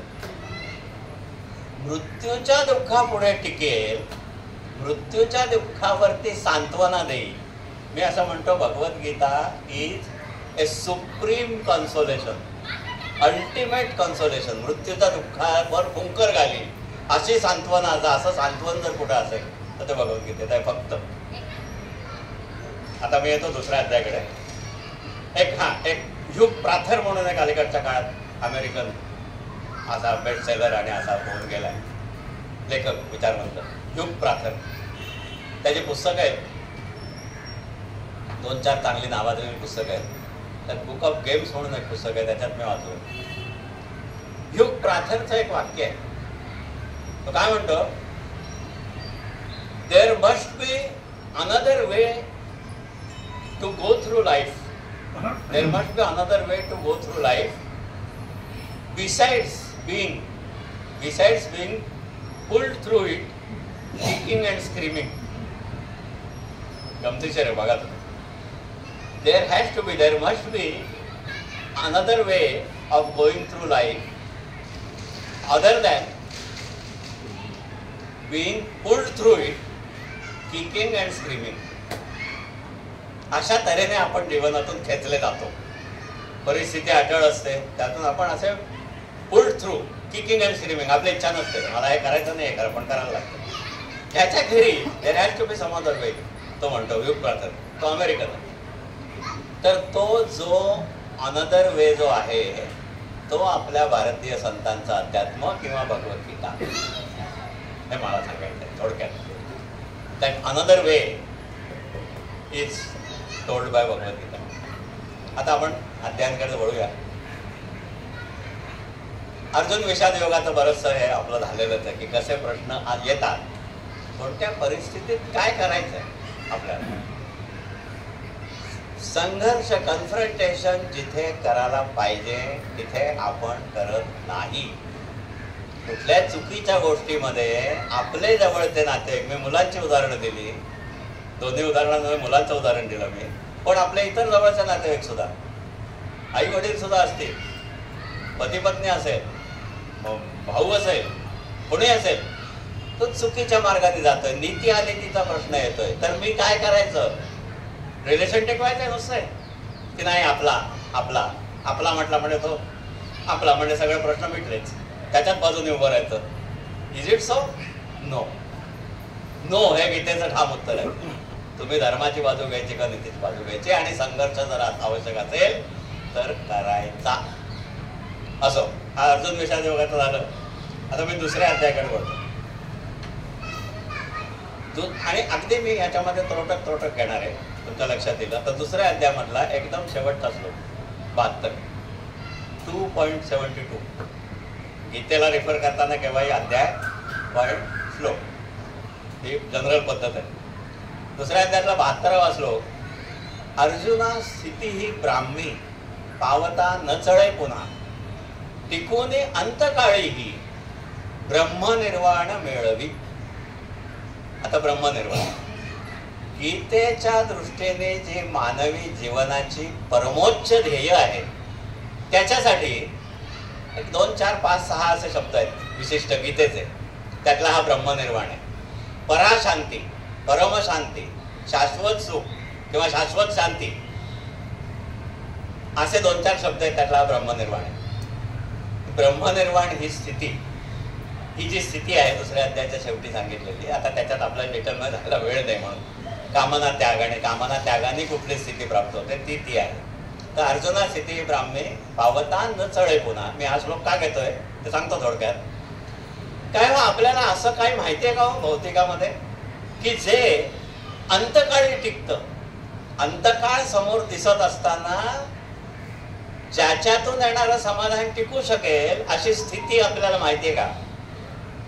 अशी स्थिती गीता सांगते दुसऱ्याच अध्यायाच्या, म्हणजे उपदेशाला सुरुवात झाल्यानंतरचा जो पहिलाच अध्याय आहे त्याच्या शेवटच्या श्लोकात की ही ब्राह्मी स्थितेशाम ब्राह्मी स्थिती पार्थ नैनाम प्राप्त विमुह्यती. ही स्थिती प्राप्त झालेला मनुष्य चढत नाही त्याच्यापासून. Do we know anything at all? No. जो आपलं पद, सत्ता, अमेरिकेसारख्या देशाचा राष्ट्राध्यक्ष असो, गेली 4 वर्ष झाली, त्यांच्याकडे 2दाच म्हणतात निवडणूक लढायला, तिसऱ्यांदा करायचं चाललंय. 4 वर्ष झाली गेली. Is nobody. बिल क्लिंटन आणि हे आता कोणी नाही आहेत, बायडेन, ट्रम्प आहे. असं सर्वोच्च पद, सत्तास्थानं, सुख, धन, संपत्ती सगळं. माझ्या एक डोक्यात आहे, माझ्याच कल्पनेने आलेलं उदाहरण आहे. ICU टिकूने अंतकाळी. याच्यासाठी मी ICU मध्ये तुम्हाला नेतोय, घाबरू नका. ICU मध्ये आपण जाऊया. तुम्ही अशी कल्पना करा की ICU मध्ये पेशंट आहे पडलेला, ते व्हेंटिलेटरचे ग्राफ बीफ सगळे चालले, असं असं असं. तो केव्हाही कोणत्याही क्षणी तो असा सपाट व्हायला लागेल की काय, अशी शंका आहे, अशी त्याची अवस्था आहे. तो काही तासांचा किंवा काही मिनिटांचा, काही दिवसांचा सोबती आहे. असा पेशंट ICU मध्ये आहे अशी तुम्ही कल्पना करा. तो तुमच्या जवळचा आहे, ओळखीचा आहे, अशी कल्पना करा, कारण मी पुढे जे सांगणार आहे त्याच्यासाठी. आता त्या पेशंटला आधेमध्ये कधी डोळे उघडतोय, शुद्ध येते, कधी जाते, असं चाललेलं आहे. तो जेव्हा शुद्धीवर असेल, त्याचे डोळे जेव्हा उघडत असतील, तेव्हा लेटेस्ट इमॅजिन, कोणाला असा प्रयोग करून बघायचा असेल तर करायला हरकत नाही, त्याचं बँकेचं पासबुक ज्याच्यामध्ये लाखो का करोडोचा बॅलन्स आहे, FDs, शेअर्स, म्युच्युअल फंड्स, त्याचे सगळे रिअल एस्टेटचे पेपर्स, हे त्याच्या पुढे धरा डोळ्यापुढे आणि बघा त्याच्या चेहऱ्यावरच्या रेषांमध्ये काय फरक पडतो का? तो प्रसन्न दिसतो का? नो. तुम्ही माझ्यावर हसत असाल की नाही हे काय मोठ्यासारखं बोलतो, नाही फरक पडणार. तो उलट त्याला जर थोडी शुद्धी असली, थोडी ताकद असली तर तो खेचेल. हे काय झालेलं आहे, हे काय कसले पेपर दाखवतो, अशी रिॲक्शन होईल. म्हणजे टिकूनी अंतकाळीही, तिथे जातोय मी, तिथे मी तुम्हाला नेतोय. ह्या ज्या गोष्टी आहेत, हे पेपर्स, की हा माझा बँक बॅलन्स, ही माझी इस्टेट, हे माझं एवढं सगळं माझं मिळवलेलं आहे, हे अंतकाळी त्याच्यापासून मिळणारं समाधान टिकेल का? That is the question. Gita तुम्हाला असं काहीतरी सांगते की हो, ही अशी अवस्था आहे आणि ही अंतकाळी ही टिकते आणि ही तुला ब्रह्मनिर्वाण मिळवून दे. अरे बाप, that is what is Gita. अंतकाळाच्या मृत्यू साक्षात समोर दिसत असताना सुद्धा टिकणारं समाधान, समाधान टिकण्याची अवस्था, हे गीतेचं ध्येय आहे. गीता हे मनुष्य जीवनातलं परमोच्च ध्येय माणसापुढे ठेवते आणि त्याच्यासाठी काय करायला पाहिजे ते सांगते. बाकी सगळं तुम्ही बघा ना. कॅन यू इमॅजिन तो मनुष्याची काय रिएक्शन होईल? करून बघा एकदा, तो झापेल तुम्हाला काय चालवलंय ते. काय तुला चेष्टा वाटली का? आता मी इथे मरतोय आणि मला काय ते बँकचं पासबुक आणि काय दाखवतोय, काय नको मला, ते फेकून द्या. That will be the reaction. आणि बरोबर आहे ते. तो ग्राफ असा व्हायचा, तो असा सपाट होतो की काय अशी अवस्था चालली आहे. आणि तुम्ही बँकेचं पासबुक आणि FD आणि कसं काय त्याला समाधान मिळणार की बाबा हे आहे, हे कोणाला उपयोग पडणार आहे माहिती नाही. God knows. हे माझ्या मुलाबाळांना किंवा वारसांना तरी उपयोगी नक्की पडेल की नाही ह्याची सुद्धा खात्री नाही आहे. किती तुम्ही काही करा, शेवटी काय होईल, मी गेल्यानंतर काय होईल कोण माहिती. फसवणूक होईल. कुठे ठेवल्यात गोष्टी, कुठे त्याचं हे लॉकर मध्ये खचून सगळा माल भरलेला आहे आणि लॉकरची किल्ली कुठे ठेवले तेच माहिती, वारसांना कोणालाच माहिती. आणि मनुष्य मेला. अशी उदाहरणं घडलेली आहेत. असो, तर हे आलं दुसऱ्या अध्यायातलं. तिसरा अध्याय पटापट मी जरा येतो आता. मला नाही वाटत ते सगळं 18 करून नाही म्हणून, पण जेवढं होईल तेवढं आपण कव्हर करूया. त्याने तुम्हाला एक्झॅक्टली कल्पना येईल की इथे काय आहे नेमकं आणि ती कशी लागू आहे सध्याच्या काळात, सध्याच्या काय कुठल्याही काळात. तिसऱ्या अध्यायातला असेच शेवटचे 2-3 श्लोक. 3.36 तिसऱ्या अध्यायातला 36वा श्लोक जो आहे तो अर्जुनाचा प्रश्न आहे. तो प्रश्नच बघा तुम्ही, किती नेमका आणि किती अचूक आहे. मनुष्य करीतो पापो कोणाच्या प्रेरणेमुळे. गीता ही अर्थात, मी गीतेकडे जातच नाही, गीता इथलेच श्लोक मी तुम्हाला सांगतो. मनुष्य करीतो पापो कोणाच्या प्रेरणेमुळे, आपुली नसता इच्छा वेठीस धरला जसा. अरे बापरे, हा मनुष्य जाती पुरता, कुठल्याही मानवी समाजापुरता हा चिरंतन प्रश्न आहे. 5000 वर्ष होऊन गेले, अजूनही हा प्रश्न जसा तसाच आहे. खरंच कोणाच्या प्रेरणेमुळे तो पाप करतो? अरे कळत असतं मी चुकीचं करतोय म्हणून, तरी तो करतो. आपुली नसता इच्छा वेठीच धरला जसा. हा प्रश्न अर्जुनाने भगवंताला विचारला की अरे हे काय आहे, का मनुष्य पाप करतो? समजत असतं, मनाला बुद्धीला समजत असतं की आपण चुकीचं करतोय. पैसे खाणाऱ्या माणसाला, कुठल्याही माणसाला आपलं पैसे खाणं चुकीचं आहे हे माहिती असतं. तसंच इतर सगळ्या गुणांच्या होत, तरी सुद्धा का करतो? अहो, मी विजिलन्स मध्ये होतो, मी अशी उदाहरणं दुर्दैवाने मी अशी बघितली आहेत. आज रिटायरमेंटचा दिवस आहे त्या माणसाचा, ब्रँच मॅनेजर, चांगल्या सिनियर पोझिशन मध्ये आहे, व्यवस्थित आहे, आयुष्यभर पैसे खाऊन झाले, रगड कमावलाय, सगळी मुलं बाळं बसून खातील एवढं कमावलंय ऑलरेडी. 25-30 वर्ष बँकेची सर्व्हिस करून पैसे खाऊन भरपूर कमावलेलं आहे. आज रिटायरमेंटचा दिवस आहे. लोक हारतुऱ्या आणायला आणि मिठाईचं किंवा ते कॅटरिंगचं ऑर्डर द्यायला बाहेर गेले स्टाफचे लोक.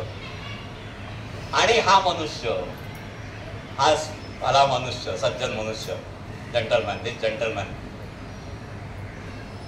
ACBने ट्रॅप करून, अँटी करप्शन ब्युरोने ट्रॅप करून रेड हँडेड पकडला जातो.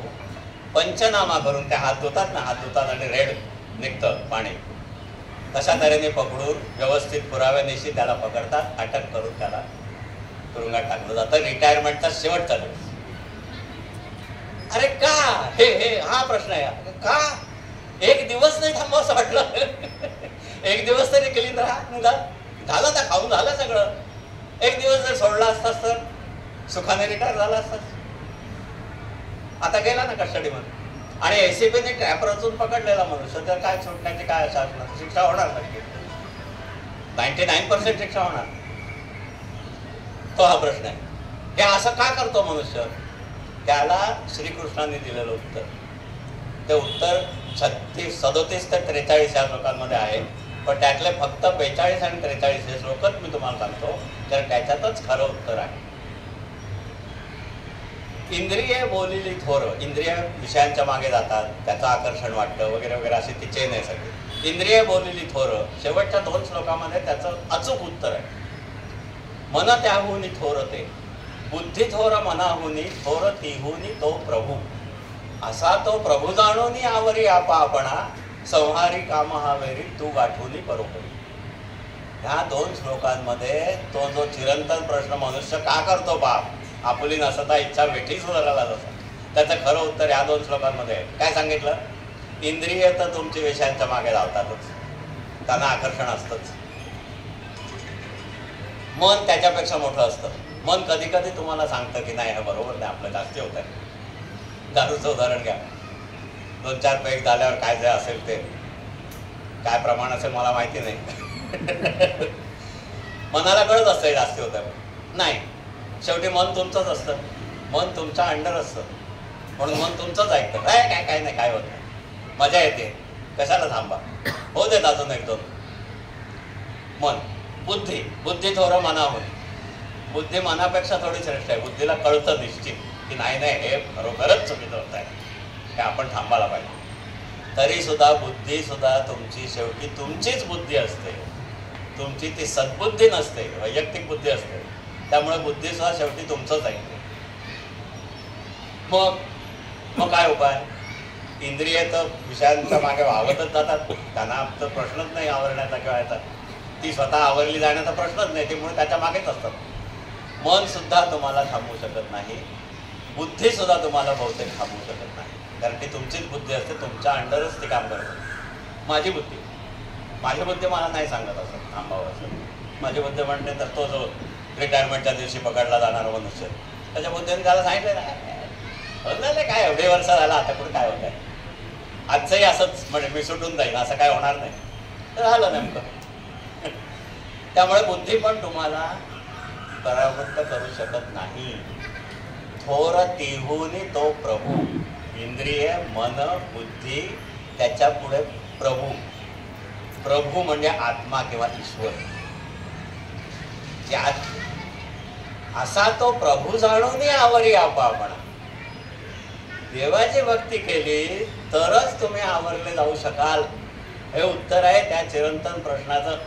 मनुष्य करतो पाप कोणाच्या प्रेरणेमुळे, का आवरता येत नाही? रिटायर होताना अटकेत जाणारा मनुष्य का त्याला ते आवरता नाही आलं? अनेक फ्रॉड्स आम्ही असे बघितले की केवळ लोभामुळे ते लोक पकडले जातात. लोभाला थोडा आवर त्याने घातला असता तर ते पकडले कधीच जाणार नाही. असो, हे झालं.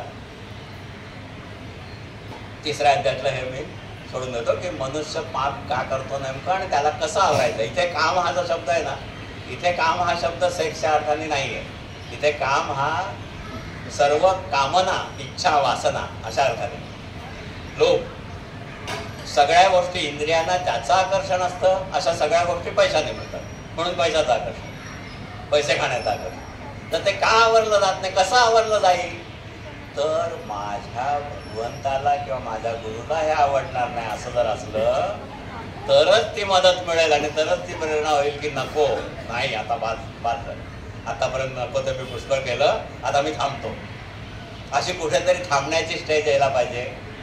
ते तिसऱ्या अध्यायात हे आहे या श्लोकांनी. तिसऱ्यानंतर आपण एकदम 6व्या अध्यायामध्ये मिळतो. 4था पाठावर मी सोडून दिला आहे कारण आपल्याला ह्या याच्यामध्ये लिमिटेड टाइमामध्ये आपल्याला जास्ती किचकट गोष्टींमध्ये जायचं नाही आहे. म्हणून 6वा अध्याय आत्मसंयम योग असं गीता त्याला म्हणते, राजयोग. 6व्या अध्यायामध्ये योगाची प्रक्रिया म्हणजे मला आश्चर्य वाटतं. 6व्या अध्यायामध्ये 10 ते 32 श्लोक नंबर 10 ते 32 6व्या अध्याय. या 23 श्लोकामध्ये योगाची संपूर्ण प्रक्रिया. तुम्ही कुठे बसा, पवित्र स्थान पाहुनी घालावे स्थिर आसन, न घ्यावे उंच नीच ते, शरीर समरेखे तर राखुनी स्थिर निश्चळ. इथपासून तुम्ही कुठे बसा, कसे बसा, कसं ध्यान करा, इथपासून ते भोगुनी इंद्रियातीत बुद्धिगम्य महासुख, सुखेची भोगितो योगी ब्रह्मानंद अपारतो, ह्या अवस्थांपर्यंत. यात फक्त 10 ते 32 या 23 श्लोकांमध्ये पतंजल योगशास्त्राचं एवढं मोठं पुस्तक आहे. पतंजल योगशास्त्रामध्ये मला वाटतं अशी 555 अशी काहीतरी सूत्र आहेत.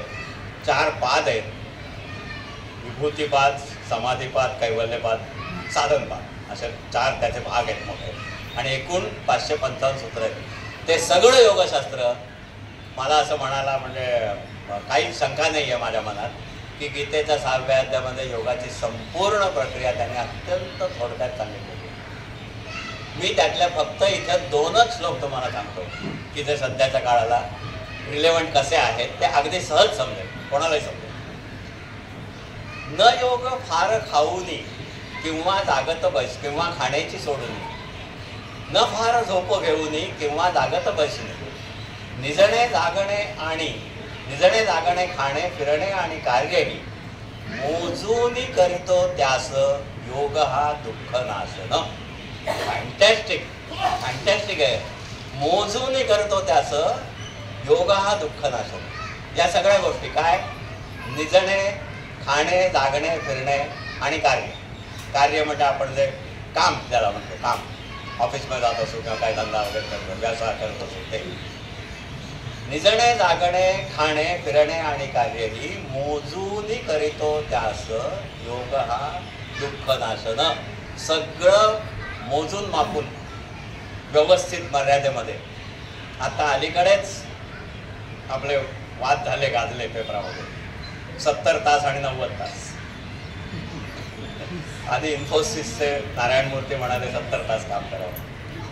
नंतर आणखी एक कोणीतरी विद्वान निघाले, TCSचे काय 90 तास काम करावं. अरे 5 दिवसाचा आठवडा धरला तर 70 तास म्हणजे 14 25 70 14 तास काम. आणि 90 तास जर म्हटलं तर 11 तास काम. 18 5 90. अरे काय मूर्खपणा आहे. कोण जे असतील महाभाग त्यांना काइंडली एक्सक्यूज मी, पण हा मूर्खपणा आहे. याच्या घरीच मी काही याच्यावर ऍक्शन देऊ शकत नाही. हे गीता सांगते, मोजून करा, मापात करा कार्य सुद्धा. अरे ते काय झोकून देऊन करायचं? जेव्हा देव, देश आणि धर्म या 3 गोष्टींसाठी जर असेल, आपले मोदी साहेब करतायत, अहोरात्र काम करतायत. काहीतरी असं म्हणतात, म्हणजे मी असं ऐकलं, तुम्ही पण ऐकलं असेल की हार्डली 2 का 3 तास ते झोपतायत. बाकी अखंड काम करतायत, जवळजवळ अखंड. ठीक आहे, देव, देश आणि धर्म याच्यासाठी जर असेल तर ठीक आहे.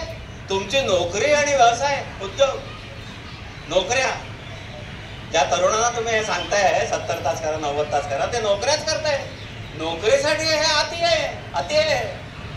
विशेषतः मी IT संबंधित आहे, माझा मुलगा ITत आहे, त्यामुळे मी हे सांगू इच्छितो की बरेच पालक ITतल्या मुलांबद्दल, IT मध्ये चांगल्या पोस्टवर आहे, पगार चांगला वगैरे सगळं ठीक आहे, काय सांगतात की तो ना आमचा कौतुकाने सांगतात की आमचा मुलगा ना सकाळी निघतो 7:30 पावणे 8 वाजता निघतो, तर निघायलाच लागतं शार्प. रात्री, संध्याकाळी नाही, रात्री परत येण्याची वेळ निश्चित नाही. कधी 9 वाजतात, कधी 10 वाजतात, कधी त्याहूनही उशीर होतो. हे सांगायला लाज वाटली पाहिजे. हे सांगायला I have to be harsh. हे सांगायला लाज वाटली पाहिजे तुम्हाला. तुम्ही मुलाला सांगितलं पाहिजे की नाही, असं नाही करायचं आहे, मापात कर, मोजून कर. माफ करा, काही जण नाकं मुरडतील की नाही पटवर्धन असं नाही, ते करायला लागतं. मजा इंटू ब्रॅकेट मारा. जोक नाही करत आहे मी. अशी उदाहरणं ऐकले. बर्नआउट हा प्रकार आहे. आपण हे जे सगळे आहोत ना, आपण या पिढीतले आता जे ज्येष्ठ आहोत, वी आर लकी. आपल्यामध्ये बर्नआउट नव्हता कधी. आपण सुखाने रिटायर झालो आणि आजपासून गेलो, कारण आपण या गोष्टी मोजून मापून केल्या. गीता वाचली होती की नाही माहिती नाही, पण मोजून मापून केल्या आपण. 5:30 6ला आपण बाहेर पडायचो. मी नाही थांबलो कधी. मी कधी लेट थांबलो नाही. अगदी क्वचित काही ऑडिट असेल किंवा काय असेल तर. ऑडिटमध्ये आम्ही हॉटेलवर आल्यावर 10 वाजेपर्यंत काम लॅपटॉपवरती केलं, ती गोष्ट वेगळी. त्या हॉटेलमध्ये बसून केलं. नोकरीसाठी काम करताना तुम्ही चरितार्थासाठी प्रामाणिकपणे काम करताय, ते मोजून मापूनच पाहिजे. असं वाटेल तसं आज 10 वाजले, उद्या 11 पण वाजतील, बॉस समोर काय बोलायचं नाही, boss is always right. Is this a career? हे करिअर नाही आहे, गुलामी. ही गुलामी आहे. हे 14 तास 18 तास नॉनसेन्स. असू दे कोणी, ते नारायण मूर्ती पुष्कळ मोठे असतील माझ्यापेक्षा, कबूल आहे. आणखी तो जो कोण LNTचा जो कोण सुब्रमण्यम कोणीतरी, तोही माझ्यापेक्षा मोठा असेल नक्कीच. 90 तास काम करा म्हणतात. काय आहे काय? तू देव, देश, धर्मासाठी सांगतोस का? समाजासाठी सांगतोस का? की करा तुम्ही, अखंड काम करा, चालेल, मी त्या माणसाला नमस्कार करेन. पण तुमच्या साध्या नोकरीसाठी, नेहमीच्या पगारासाठी, चरितार्थासाठी जे काम करता ते मर्यादेतच पाहिजे, मर्यादेतच पाहिजे. ते आता असं वाटेल तसं वागण्यासारखं नाही. मला अशी उदाहरणं माहिती आहेत. मी मग असं सांगतो, बर्नआउट 40-45व्या वर्षी त्या तरुणाला मेडिकल सल्ल्याने नोकरी सोडायला लागते. तो घरी बसतो कारण त्याला नाना व्याधी जडलेल्या आणि एवढी कॉम्प्लिकेशन आहे. तुम्ही आता सोडा नोकरी आणि घरी स्वस्थ बसा, विश्रांती घ्या, अशी अवस्था होते. याला बर्नआउट म्हणतात. काय वेड्यासारखं 70 तास 90 तासाचं काम केलं तर बर्नआउट होणार आहे. दुसरं काय होणार? तुमची कपॅसिटी तीच आहे ना, जी माणसाची असते तीच आहे ना कपॅसिटी. का तुम्ही वेगळी कपॅसिटी घेऊन आलाय? नाही. 18 तासचं काम केलं तर 6 तासात किती गोष्ट काय करणार तुम्ही? 6 तासात कम्युटेशनचा पिरियड वेगळा टाइम असो. तर ते योग थोडक्यात सांगितलं, थोडक्यात 2 श्लोकाचा योग सांगितला. राजयोग, आत्मसंयम योग, की निजणे जागणे खाणे फिरणे आणि कार्यनी मोजून करीतो त्यास योग हा दुःख नाशन. म्हणजे हा जो योग मी सांगितला आहे, या सगळ्या गोष्टी मोजून मापून करणाऱ्यालाच दुःख नाशन होईल, इतरांना नाही.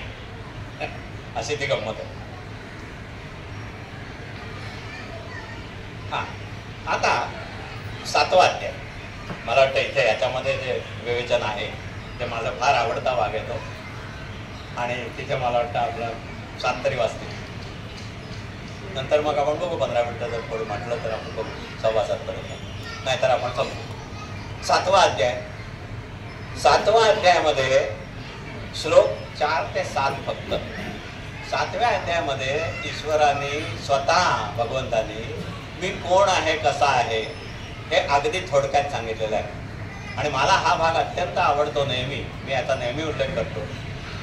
निरीश्वरवाद, नास्तिकवाद, ईश्वर आहे की नाही, मानायचा की नाही किंवा आहे की नाही, इथपासून ज्यांना शंका असते त्या निरीश्वरवाद्यांसाठी किंवा नास्तिकवाद्यांसाठी बेस्ट उत्तर जर असेल तर ते भगवद्गीता देते, असं माझं प्रामाणिक मत आहे.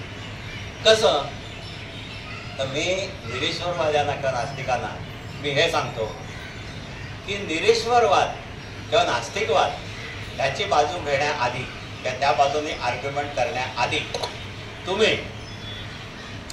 What you should do is तुम्ही भगवद्गीतेतली ईश्वर संकल्पना समजून घ्या आणि ती समजून घ्या आणि मग तुम्हाला निरीश्वरवादाबद्दल काय बोलता येतं का ते बघा. अहो ती एवढी फॅन्टॅस्टिक आहे. आता मी तुम्हाला ते सांगतो. 4 श्लोक आहेत फक्त. 4, 5, 6, 7. 7.4, 5, 6, 7. 7व्या अध्यायातले 4, 5, 6, 7. मी ते वाचून दाखवतो तुम्हाला. माझे ते पाठच आहे परिस्थिती.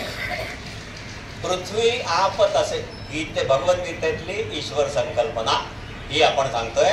निरीश्वरवाद्यांशी तुमचा कधी आता संबंध येईल पुढे की जो नास्तिकवादाच्या बाजून बोलतो ईश्वर बघितलंय कोणी, आहे कुठे, माहिती कुठे, आम्ही नाही मानत ईश्वर विश्वर, असे जे लोक आहेत त्यांना उत्तर द्यायला हे अचूक उत्तर आहे की तुम्ही आधी भगवद्गीतेतली ईश्वर संकल्पना समजून घ्या आणि मग बोला काय आहे ही संकल्पना.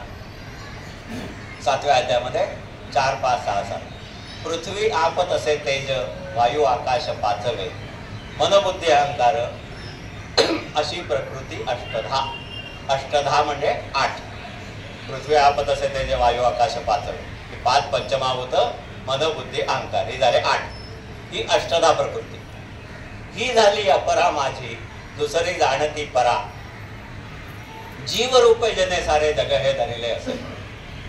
जीव रूपाने ही पंचमहाभूत झाली, मनबुद्धी अहंकार हे 8 झालं. आता तो सांगतोय परा प्रकृती माझी ही झाली अपरा माझी दुसरी जाणती परा.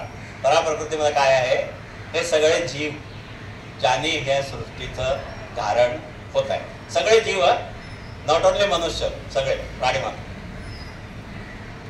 ह्या दोही पासून जीवरूप जने सारे जग हे धरिले असे ती झाली परा प्रकृती. 3रा श्लोक. ह्या दोही पासून भूते सगळी जाण निर्मिली साऱ्या जगास तद्वारा मूळ मीची शेवट. मी कोण आहे हे गीतेतला भगवंत श्रीकृष्ण ईश्वर स्वतःच तोंडाने सांगतोय. काय म्हणतो तो की ह्या दोही पासून भूते सगळी जाण निर्मिली साऱ्या जगास तद्वारा मूळ मीची शेवट. हा ईश्वर आहे.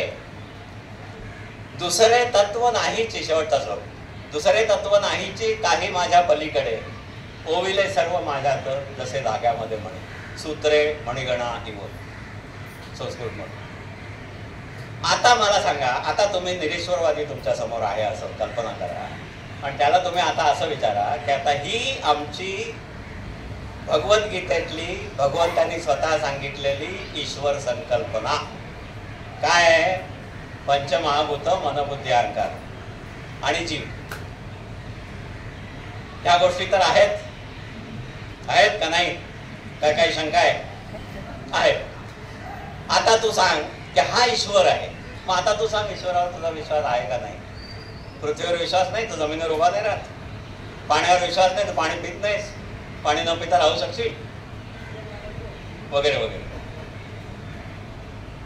This is God. हा ईश्वर आहे. आता सांगा, म्हणजे निरीश्वरवाद मोडीत निघतो, अक्षरशः कचरा होतो त्याचा. कोणीही निरीश्वरवादाच्या बाजूने भगवद्गीतेतली ईश्वराची संकल्पना जर समजून घेतली तर कोणीही शहाणा मनुष्य नास्तिकवादाच्या किंवा निरीश्वरवादाच्या गप्पा मारू शकणार नाही. लॉजिकली पटलं तरी मांडणार नाही, पटलं तरी ऐकणार नाही, असा काही जणांचा स्टँड असतो. तो सोडून द्या. निरीश्वरवाद किंवा ईश्वरावरच्या सगळ्या टीका, ईश्वर आहे की नाही वगैरे, या सगळ्या मुख्यतः दोन तऱ्हेच्या गैरसमजुतीतून निघतात. एक म्हणजे मूर्ती, की जी प्रतीक आहे. मूर्ती आहे, ती भंगते, तिला नाश आहे, तिला तडे जाऊ शकतात, सगळं होऊ शकतं. त्या दयानंदांची गोष्ट आहे मला वाटतं, आर्य समाजाची. त्या पिंडीवरती उंदीर नाचत होता आणि काही प्रसादाच्या काही वस्तू ठेवलेल्या वगैरे तो खात होता. ते बघून म्हणे त्या माणसाच्या मनात शंका आली की हे काय, हा शंकर, हा भगवान, हा जर स्वतःचं उंदरापासून रक्षण करू शकत नाही वगैरे वगैरे. हे बालिश आहे. ती पिंडी म्हणजे ईश्वर नाही आहे, मूर्ती म्हणजे ईश्वर नाही आहे, ते प्रतीक आहे. हे एक गोष्ट.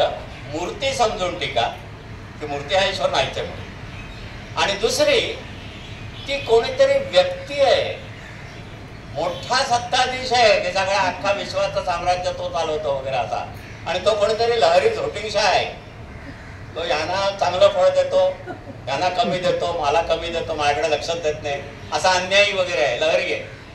यांनी त्याचं काहीतरी केलं म्हणून तो त्याला चांगलं देतो सगळं. मी त्याचं काही करत नाही, माझ्या मनात म्हणत तो आहे की नाही शंका आहे, त्यामुळे तो माझ्याकडे बघत होतो. असा कोणी व्यक्ती, सत्ताधीश, सर्वसत्ताधीश, विश्वसम्राट, all in all, all powerful, असा कोणीतरी आहे असं समजून त्याच्यावर टीका केली जाते. हे दोन्ही बाद आहे, हे नाहीच आहे, मान्यच नाही आम्हाला. आमचा ईश्वर हा नाहीच आहे. म्हणून आमचा ईश्वर भगवद्गीतेतली ईश्वर संकल्पना आहे. आणखी अनेक ठिकाणी आलेली आहे ते, पण मला हे 4 श्लोक सर्वात महत्वाचे वाटतात. 7व्या अध्यायातले मानवी शरीरामध्ये ईश्वर कुठे कुठे आहे ते गीतेमध्ये अनेक ठिकाणी आलेलं आहे. त्यातले फक्त मी तुम्हाला 4 सांगतो, पुन्हा 4च. सर्वांतरी मी करतो निवास, ही सुद्धा उत्तर निरीश्वरवाद्यांना द्यायला योग्य आहे, कारण हे तुलाही लागू आहे. सर्वांतरी मी करतो निवास, याच्यामध्ये तो निरीश्वरवादी पण आला, त्याच्याही अंतरामध्ये ईश्वराचा निवास आहे. देतो स्मृती ज्ञान विवेक सर्वा. स्मृती ज्ञान विवेक म्हणजे मेंदू. राहतो आत्मरूपाने सर्वांच्या हृदयात मी, भूतमात्रास मी मूळ, मध्यमी मीच शेवट. विभूती योग, 10व्या अध्यायातला विभूती योग सांगताना भगवंतांनी 10.20 10व्या अध्यायातला 20वा श्लोक, भगवंतांनी आपल्या विभूती सांगताना सर्वात पहिली सांगितलेली विभूती ही आहे की मी आत्मरूपाने सर्वांच्या हृदयात राहतो. निरीश्वरवाद्याच्या सुद्धा, नास्तिकाच्या सुद्धा हृदयात तो राहतो. हृदय. मी वैश्वानर रूपाने प्राणिदेहात राहुनी, अन्नेती पचवी चारी, प्राणापानास कुंकुनी. वैश्वानर, जठराग्नी, पोटात राहून मी वैश्वानर रूपाने म्हणजे त्या जठराग्नी रूपाने अन्न पचवतो.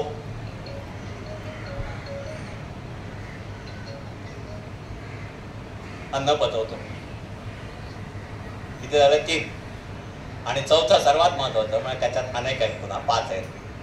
श्रोत्र जिव्हा त्वचा चक्षु घ्राण आणि कते मन, ह्या सर्वांचा अधिष्ठोनी ते ते विषय सेवितो. सर्व ज्ञानेंद्रियांचं पंच ज्ञानेंद्रियांचं अधिष्ठान या रूपाने ईश्वर आहे. ईश्वर मानवी शरीरात कुठे कुठे आहे कदाचित ह्याच्यावरही दुसरे आणखी श्लोक मिळतील तुम्हाला, पण मला हे 4 पक्के लक्षात आहेत. ते तो श्रुती ज्ञान विवेक सर्व मेंदू, हृदय, वैश्वानर, जठराग्नी आणि ज्ञानेंद्रियांचं अधिष्ठान. अरे ज्ञानेंद्रियांचं अधिष्ठान हा अजब प्रकार आहे. आज आपण 21व्या शतकात आहोत. तुम्ही कुठल्याही ऑप्थॉल्मॉलॉजिस्टला विचारा किंवा वेगवेगळ्या कानाचे काय जर काय डॉक्टर असतील त्याला विचारला. ऑप्थॉल्मॉलॉजिस्ट म्हणजे मी डोळ्यांसाठी म्हणतोय कारण ते जास्ती ठसठशीतपणे लक्षात येतं. आपण शाळेत जे विज्ञान शिकलो त्याच्यामध्ये आपण हे शिकलो की डोळ्याचं रेटिना म्हणजे बहिर्गोल भिंग आहे. आतमध्ये जी प्रतिमा उमटते ती उलटी असते. आपण सुलट कसं बघतोय जग दिसायला लागेल. जन्माला आल्यापासून आपण सुलट बघतोय ना. ती उलट्याची सुलटी मेंदूत कशी होते. ज्ञानेंद्रियांचं अधिष्ठान हा जो काय प्रकार आहे, डोळा कसं बघतो, कान कसं ऐकतो, मन कोणाच्या प्रेरणेमुळे विषयांकडे धावतं. कथम पतती प्रेषितम मना. कोणाच्या प्रेरणेमुळे डोळा बघतो, कोणाच्या प्रेरणेमुळे कान ऐकतो वगैरे वगैरे हे श्लोक उपनिषदामध्ये आहेत. त्याला केन उपनिषद किंवा प्रश्नोपनिषद म्हणतात. गीता हे सर्वोपनिषदांचं सार आहे. हे जे प्रश्न आहे तुम्ही कल्पना करा उपनिषदकालीन ऋषींना म्हणजे गीतेच्याही मागे आणखी हे प्रश्न पडले होते ज्याची उत्तरं धड उत्तरं 100% करेक्ट उत्तरं. डोळा बघतो म्हणजे नेमकं काय होतं ती आजही आपल्याला बहुधा माहिती नाही. कोणाचा अशी माहिती असली कोणाकडे की नाही आता ते कळलंय सगळं तर मला सांगा कृपया. पण माझ्यामध्ये नाही येते तसं. त्याचं कारण हे त्याचं उत्तर इथे आहे की मी ह्या इंद्रियांना अधिष्ठान रूपाने आहे. त्यांच्याकडून मी बघतो. माझ्या प्रेरणेने डोळा बघतो, माझ्या प्रेरणेने कान ऐकतो, माझ्या प्रेरणेने जीभ चव घेते, माझ्या प्रेरणेने नाक वास घेतो, माझ्या प्रेरणेने त्वचेला स्पर्श करतो. ज्ञानेंद्रियाचा अधिष्ठान वैश्वानर, हृदय आणि मेंदू हा गीतेतला ईश्वर मनुष्याच्या शरीरात असलेला इन्क्लुडिंग ॲथेइस्ट, नास्तिक, निरीश्वरवादी. तुम्ही हे ह्या 2 गोष्टी ठणकावून सांगा त्याला. आता तुला स्मृती ज्ञान विवेक नाहीये का? तुझे अन्न पचत नाहीत का? तुझ्या हृदयाची धडधड अखंड 70-72 वर्ष 78-85 चालू राहते ना. कोण ते चालवतो? गीता आम्हाला असं सांगते की तो मी आहे. कोण? ईश्वर. तुला नाही विश्वास तुला ते नाही पण तुझं पण चाललंय ना सगळं म्हणजे तो आहे. ही खरी निरीश्वरवाद्यांना उत्तर दिली जायला पाहिजे पण ती दिली जात नाही. तेवढ्याच पट्टपणे कुठेतरी आपण कमी पडतो. भगवद्गीतेतली ईश्वर संकल्पना हे निरीश्वर किंवा नास्तिकवादाला खरं उत्तर. असो आता 7वा 9व्या अध्यायामध्ये मी येतो बस फक्त आणि आपण तिथे थांबतोय. चालेल ना? 10-15 मिनिटात होईल. 9वा अध्याय अप्रतिम अध्याय. भक्तीचं अत्यंत थोडक्यात स्वरूप. पुढे 12व्या अध्यायामध्ये भक्त लक्षणं आणि ते सगळं ते तर आहेच, विस्तृत आहे ते. पण थोडक्यात भक्ती. आश्वासकता हा एक गीतेचा विशेष आहे. मी गीतेची आश्वासकता म्हणून एक माझा मध्ये लेख लिहिला होता. तिथे लिहिलेलं आहे त्याच्याबद्दल डिटेलमध्ये. आता 9व्या अध्याय काय अपेक्षा आहे हो? काय परमेश्वराची काय अपेक्षा आहे? किती कमी, किती आश्वासक, किती कमी, किती मोजकं अगदी. पत्रवा पुष्प जो प्रेमे फळवा जळते मज ते त्या पवित्र भक्ताचे अर्पिले खाय मी सुखे.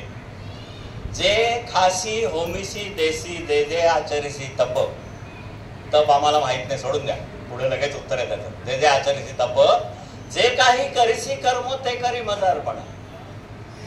अशाने तोडून सर्व कर्मारंभ शुभाशुभ कर्मसन्यास सांधून मिळसी मजळ मोकळा. एवढं तू केलंस ना काय? पत्र, पानं, फुलं, पाणी फळं हे मला अर्पण कर, तेही जाऊ दे. जे जे खासी होमेशी देस, जे तू खातोस स्वतः ते मला अर्पण कर. जे होमात टाकतोस ते मला अर्पण कर, जाऊ दे. हल्ली यज्ञ होम वगैरे नाही, सोडून द्या. जे काही करीसी कर्म ते करी मज अर्पण. पुढे 12व्या अध्यायामध्ये आहे की मला मदर्पण मत्कर्म कर, ईश्वरार्पण बुद्धीने कर्म कर, बस दॅट्स ऑल. एवढा लवचिक, एवढं कमी अपेक्षा ठेवणारा ईश्वर भगवद्गीता सांगतो की अहो इतकं तरी करा, इतकं करा मला, बस एवढं मला पोचतं, याच्यावर मी संतुष्ट आहे, असा ईश्वर तुम्हाला सांगून राहिलाय. अनन्य भावे चिंतूनी भजती भक्त जे मस, सदा मिसळले त्यांचा मी योगक्षेम चालवी. अनन्य भावाने माझं चिंतन करून माझं भजन करा, माझी भक्ती करा, त्याने मी तुमचा योगक्षेम व्हायला बांधिले. हे गीतेचं आश्वासन आहे. गीतेची आश्वासकता हा एक अत्यंत अप्रतिम विषय. 18व्या अध्यायामध्ये सर्वात शेवटी फलश्रुती आणि ते जे आहेत, हा धर्मरूप संवाद जो अभ्यासीला आमुचा, मी माने मजतो पूजी ज्ञानयज्ञ करून ये. अरे बापरे, तो काय म्हणतोय? हा आमचा संवाद, हा धर्मरूप आहे, हा धर्म आहे, हा जो अभ्यासीला आमुचा, मी माने मजतो पूजी ज्ञानयज्ञ करून या. अरे बापरे, एवढी आश्वासकता. त्याच्या पुढे की नाही मला अभ्यास पण करता येत नाही, काही अत्यंत सामान्य बौद्धिक क्षमतेचे नाही, गीता पिता समजू शकत नाही. तुम्ही म्हणता गीता ही मराठीत आहे पण ती पण नाही समजू शकत. ओके, एनिवे, त्याचं उत्तर पुढे आहे. त्याला सुद्धा आपलंसं करणारी आश्वासकता गीतेमध्ये आहे, ती पुढे आहे. हे ऐकेलही जो कोणी, हे ऐकेलही जो कोणी श्रद्धेने द्वेष सोडून, 2 अटी फक्त, श्रद्धेने द्वेष सोडून पावेल कर्मपूतांची तोही निर्वेद सद्गती.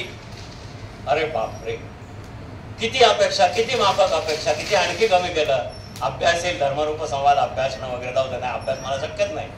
तर मग श्रीकृष्ण सांगतो, भगवंत सांगतोय की हे ऐकेलही जो कोणी, इथे कोणीतरी गीता सांगतो, कोणीतरी पटवर्धन नावाचा चक्रम मनुष्य आहे किंवा आणखी कोणीतरी आहे चांगला, तो सांगतो तिथे फक्त जाऊन बसा, ऐका श्रद्धेने द्वेष सोडून, पावेल कर्मपूतांची तोही निर्वेद सद्गती. अरे बापरे, नुसती गीता जाऊन ऐकलीत तुम्ही तर तुम्हाला कर्मपूत म्हणजे ज्यांची कर्म पवित्र झालेली आहेत त्यांना जी सद्गती मिळते ती तुम्हाला मिळेल. कोणाला? नुसते ऐकणाऱ्याला, न समजता सुद्धा नुसती श्रद्धेने की नाही गीता सांगतोय, मग काहीतरी चांगलं असतं, मी इथे बसलो, डोळे मिटून भगवंताचं ध्यान केलं, जप केला, तर माझं काहीतरी चांगलं होणार आहे हे गीता सांगते. गीता सांगते त्याला की हो असं आहे म्हणून, तुला कर्मपूतांची निर्वेद सद्गतीला तू प्राप्त होशील. याहून अधिक आश्वासक असा कुठला धर्मग्रंथ असेल असं मला तरी वाटत नाही. माझ्या वाचनात गीता आली हे माझं मोठं भाग्य समजतो मी. आता मी एक थोडक्यात तुम्हाला 5 मिनिटामध्ये 7:15 मी संपवतो. माझ्याच जीवनातला एक प्रसंग सांगतो तुम्हाला. म्हणजे गीतेत आणि माझा संबंध किती जुना आहे. थोडीशी आत्मस्तुती होते पण त्याला इलाज नाही, कारण ते मी सांगितल्याशिवाय तुम्हाला म्हणणार. त्यांनी सांगितलं मी PO म्हणून जॉईन झालो. PO म्हणून जॉईन झालो मी, प्रोबेशनरी ऑफिसर, 1976. तेव्हा माझं वय होतं 22-23 वर्ष. हे मी मुद्दाम आशयाने सांगतोय की हे जे काय आहे ना ते हे ओव्हर द इयर्स असं आहे. हे तुमच्या लक्षात आलंच असेल. हा अभ्यास काय असा 2-4 दिवसात होण्यासारखा नाहीये. It is over the years. आणि सुदैवाने मी त्याच्यात टिकलो अजून. काही लोक असंही निघतात की हा नाही ते वाचलं बिचलं सगळं आणि मग सोडून दिलं, त्यात काय अर्थ नाही. अरे बापरे, भगवद्गीतेच्या नादी लागला आणि तो म्हणतोय की मी बुडालो, माझं काय फारसं काय बरं नाही झालं, उगाच वेळ फुकट. असा कोणी हरीचा लाल अजून झालेला नाहीये. हा भाग वेगळा. आता मी माझ्या आयुष्यातलं सांगतो. I joined as probationary officer in 1976. Age 22-23, 24च्या आसपास असेल. 2 वर्षाचा प्रोबेशनरी पिरियड संपून 77-78ची गोष्ट आहे. मी जयपूरमध्ये होतो. जयपूरला आमचा हेड ऑफिस. जयपूरला कलेक्टरेट म्हणून कलेक्टरचं ऑफिस जे असतं, कलेक्टरेट ऑफिसच्या समोर असं एक गोल सर्कल आहे मोठं, प्रशस्त रस्ते बिस्ते सगळं, तिथे हायकोर्ट आहे, हे आहे, सगळं मस्त पॉश एरिया आहे. त्या भागामधून संध्याकाळचा मी असा येत असताना मला एक दृश्य दिसलं.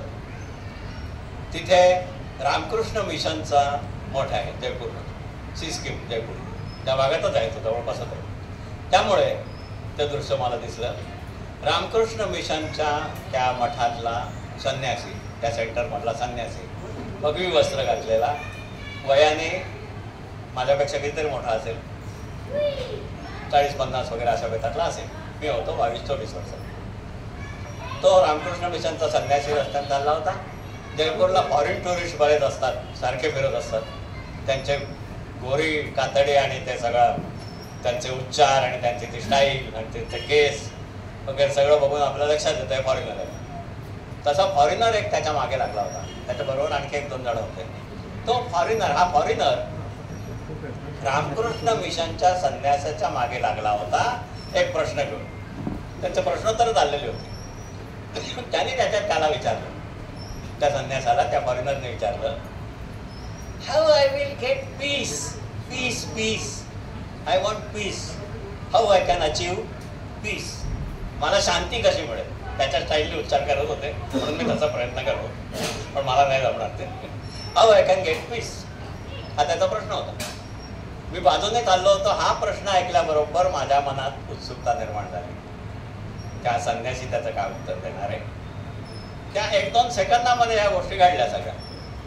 माझ्या मनात त्याच्या उत्तरादाखल, त्या प्रश्नाच्या उत्तरादाखल की मला शांती कशी मिळेल, त्या प्रश्नाच्या उत्तरादाखल माझ्या मनात गीतेतले जे श्लोक आले 77-78 मध्ये, तेच श्लोक त्या संन्यासाने त्या माणसाला सांगितले. ते श्लोक आहेत, मी मराठीत सांगतो पुन्हा, संस्कृतमध्ये आहे, ईश्वर सर्वभूतानां हृद्देशे ऋणतिष्ठति तमेव शरणं गच्छ वगैरे वगैरे. मी गीतेतलं सांगतो.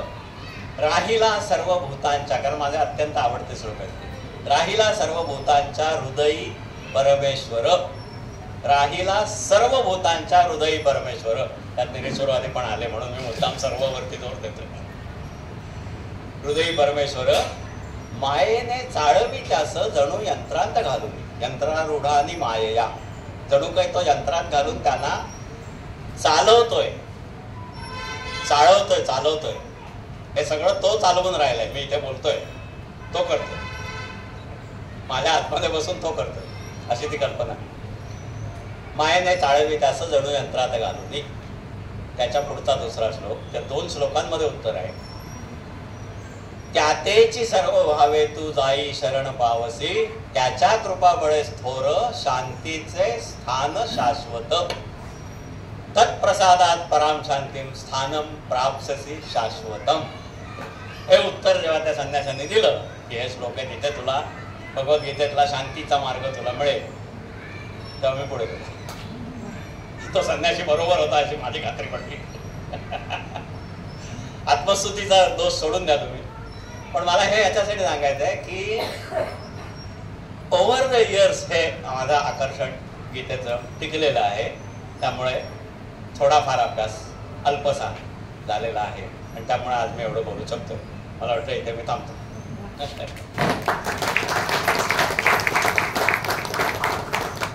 विचारायचं असेल तर आता पण बघा, वेळ आहे तर बघा तुम्ही. आपण मला या लेक्चरचा उद्देश हाच आहे राणेसाहेब, मला मागे पण सांगितलंय की हे एक असं मी इंट्रोडक्शन केलं. जर लोकांमध्ये उत्सुकता असेल, इच्छा असेल तर वी कॅन गो आणखी. म्हणजे माझ्या डोक्यात असे काही टॉपिक आहेत की 12वा अध्याय आहे, 9वा अध्याय आहे, 18वा, 2रा आणि 18वा अध्याय हे एक्झॉस्टिव्ह आहे. त्याच्यामध्ये 2रा आणि 18वा याच्यामध्ये संबंध गीतेचा सारांश आहे. तर आपली जर अशी इच्छा असेल श्रोत्यांची तर आपण पुढे तसा विचार करू शकतो.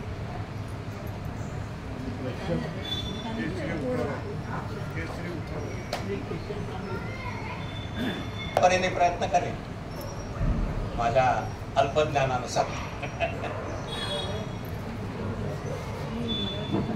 एनिथिंग काय असेल कोणाच्या डोक्यात काय असेल. कारण कधी कधी काय होतं, कधी कधी मी बघितलंय काही अगदी साध्याशा वाटणाऱ्या शंका असतात, पण त्याने मनुष्य परेशान होतो की नाही मला हे कळत नाही, हे नाही. तर तसं असेल तरी पण विचार, अरे बापरे. नाही, आपण बऱ्याच वेळा पाहतो की काही चुकीच्या गोष्टी घडतात आणि तुम्ही म्हणाल्याप्रमाणे आपण कन्फ्रंट करायला पाहिजे, कन्फ्रंट करायला पाहिजे. पण असे म्हणतात की you should choose your battles wisely.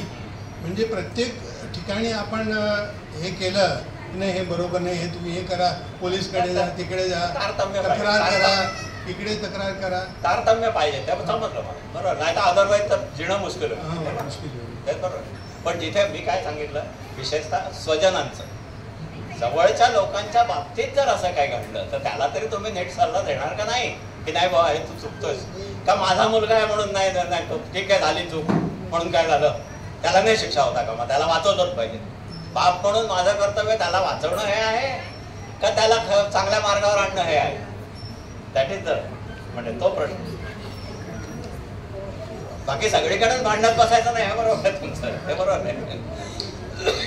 तुम्ही म्हणालात की प्रत्येकाने मोजून मापून जे आपल्याला काम दिलेलं आहे जे देशासाठी आणि कशाही तर ठीक आहे, पण मोजून माप करायचं ते अशी तरुण पिढी जर असं करायला गेली तर त्यांच्या नोकऱ्या टिकतील काय, तर त्यांच्या नोकऱ्या टिकतील काय. नोकऱ्या नक्की टिकतील. एकाकडे प्रमोशन मिळणार, नोकऱ्या नक्की टिकतील. काही अमुक ते अमुकच आहे. अहो मी IBM मधले म्हणजे बँकेमध्ये आमच्या त्या सिस्टीमचं CBS सिस्टीम वगैरे त्याचा मेंटेनन्स एका स्टेजला IBMच्या लोकांकडे होता.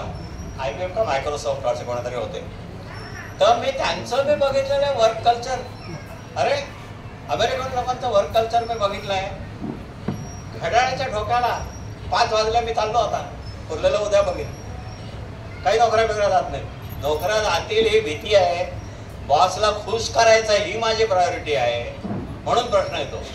नोकरी अजिबात जाणार नाही. हा मनुष्य 11 ते 6 किंवा 10 ते 6 8 तासाची ड्युटी धरू आपण, 10 ते 6 विटलन्स टाईम. हा 6च्या ठोक्याला बाहेर पडतो, 10च्या ठोक्याला येतो, पण 8 तासात हा असं काम करतो की ज्याच्यात कुठे बोट ठेवायला जागा नाही. सगळं करतो बरोबर व्यवस्थित चोख. त्याला हा 6ला जातो म्हणून मला नाही वाटत कोणी नोकरीवरून काढून टाकेल. एक प्रश्न असा आहे की नोकरीवर काढून टाकणं तो सोडाच, नोकरी जाईल किंवा कोणी काही बोलेल असं पण वाटत नाही. एक ह्या प्रश्नाचं पुढचं थोडंसं एक मला ऍड करायचं आहे की हल्ली आपण ऐकतो की work life balance, work life balance. तर ह्या ज्या गोष्टी आहेत तर ह्याच्यामधून आपण या नवीन पिढीला कसं आपण समजू शकतो गीतेने की बाबा हे केल्यानंतर आपल्याला म्हणजे हे तर गोष्ट आपल्या थोडंसं वादाचं आहे की बाबा 8 तास 10 तास, पण ओव्हरऑल वर्क लाईफ बॅलन्स आपल्याला करायचं असेल त्यांच्यामध्ये स्पिरिच्युअलिटीचं थोडंसं अनुभव किंवा माहिती त्यांना द्यायचं असेल तर कुठल्या गीतेचं आपण त्यांना अध्याय किंवा त्यांना द्यावं लागेल. गाणं म्हणजे मी मोठ्या महाराजांकडे आमचे जे गुरु आहेत त्यांच्याकडून ऐकलेलं हे असं आहे, महत्व जे आहे ते 9व्या अध्यायाचं आहे. अगदी निर्विवाद. ज्यांना एकच अध्याय गीतेचा वाचायचा असेल त्यांनी 9वा अध्याय वाचावा कृपया. हे लागून द्या का 9वा अध्याय. 9व्या अध्यायामध्ये शॉर्टमध्ये सगळं येते. ज्यांना शक्य असेल त्यांना असंही करता येईल की रोज एक अध्याय वाचा. पहिला अध्याय तर अर्जुन विषाद योग तो सोडूनच द्या चालेल. दुसऱ्यापासून 18व्यापर्यंत हे 17 अध्याय जे आहेत ते रोज एक वाचायचा किंवा 9वा रोज वाचायचा असं केलं तर काय प्रश्न नाही. आता माझ्या जे पुढच्या अध्यायाचे माझे राहिले त्यामुळे ते राहिलं थोडंसं, अदरवाईज ते आलं असतं आश्वासकता वगैरे.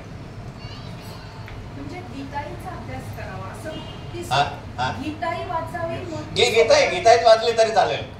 तुम्हाला जर संस्कृतच्या वाटेला जायचं नसेल तर गीता मी तिथे जेव्हा बोललो ना तेव्हा मी गीताईच्या प्रती आणल्या होत्या आणि त्या वाटल्या लोकांना. हे गीता आहे 10 रुपयाचे, हे फक्त 10 रुपयाचे. हा मग गीता बेस्ट आहे, गीता बेस्ट आहे. मी आता जर तिथे तुमच्या SBI पेन्शनर्स मध्ये जर आलो पुढच्या शनिवारी तर मी हेच सजेस्ट कर, गीताई वाचा. गीताई स्वच्छ शुद्ध मराठी आहे. गीताईचा श्लोक वाचला आणि तो समजला नाही वगैरे असं फार क्वचित शक्यता आहे. एखाद वेळा होऊ शकतं, काहीच संबंध नसेल अध्यात्माशी वगैरे भक्तीचे कशाचे तर होऊ शकतं, पण अदरवाईज ती स्वच्छ मराठीत आहे, स्वच्छ सरळ आहे अगदी. मी इतके श्लोक वाचले, कुठल्याही श्लोकात आता मी या श्लोकाचा अर्थ सांगतो असं म्हणायची मला वेळ आली नाही आणि कोणी विचारलं पण नाही तसं, कारण ते स्वच्छ आहे. मनुष्य करतो पाप कोणाच्या प्रेरणेमुळे, स्वच्छ आहे अगदी. गीताई हे अप्रतिम आहे.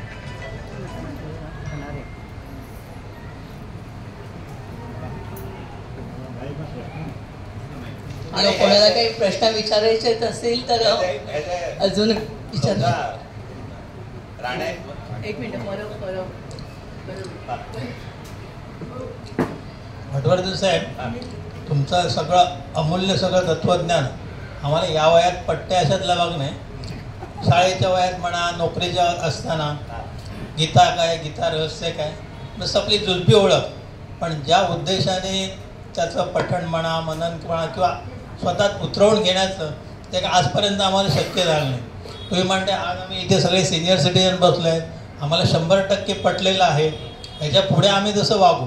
पण यंग जनरेशनला हे उद्युक्त करण्यासाठी आपण काय करू शकतो हा विचार करावा लागेल. त्यावेळी तुमचं मत काय?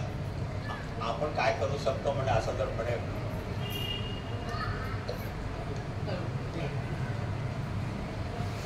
डायरेक्ट म्हणजे माझाच जर प्रश्न घ्यायचा झाला तर मला स्वतःला भगवद्गीतेवरती जिथे जिथे जेव्हा जेव्हा शक्य असेल, लोकांची इच्छा असेल बोलावलं जाईल तेव्हा तेव्हा बोलायला मला आवडेल.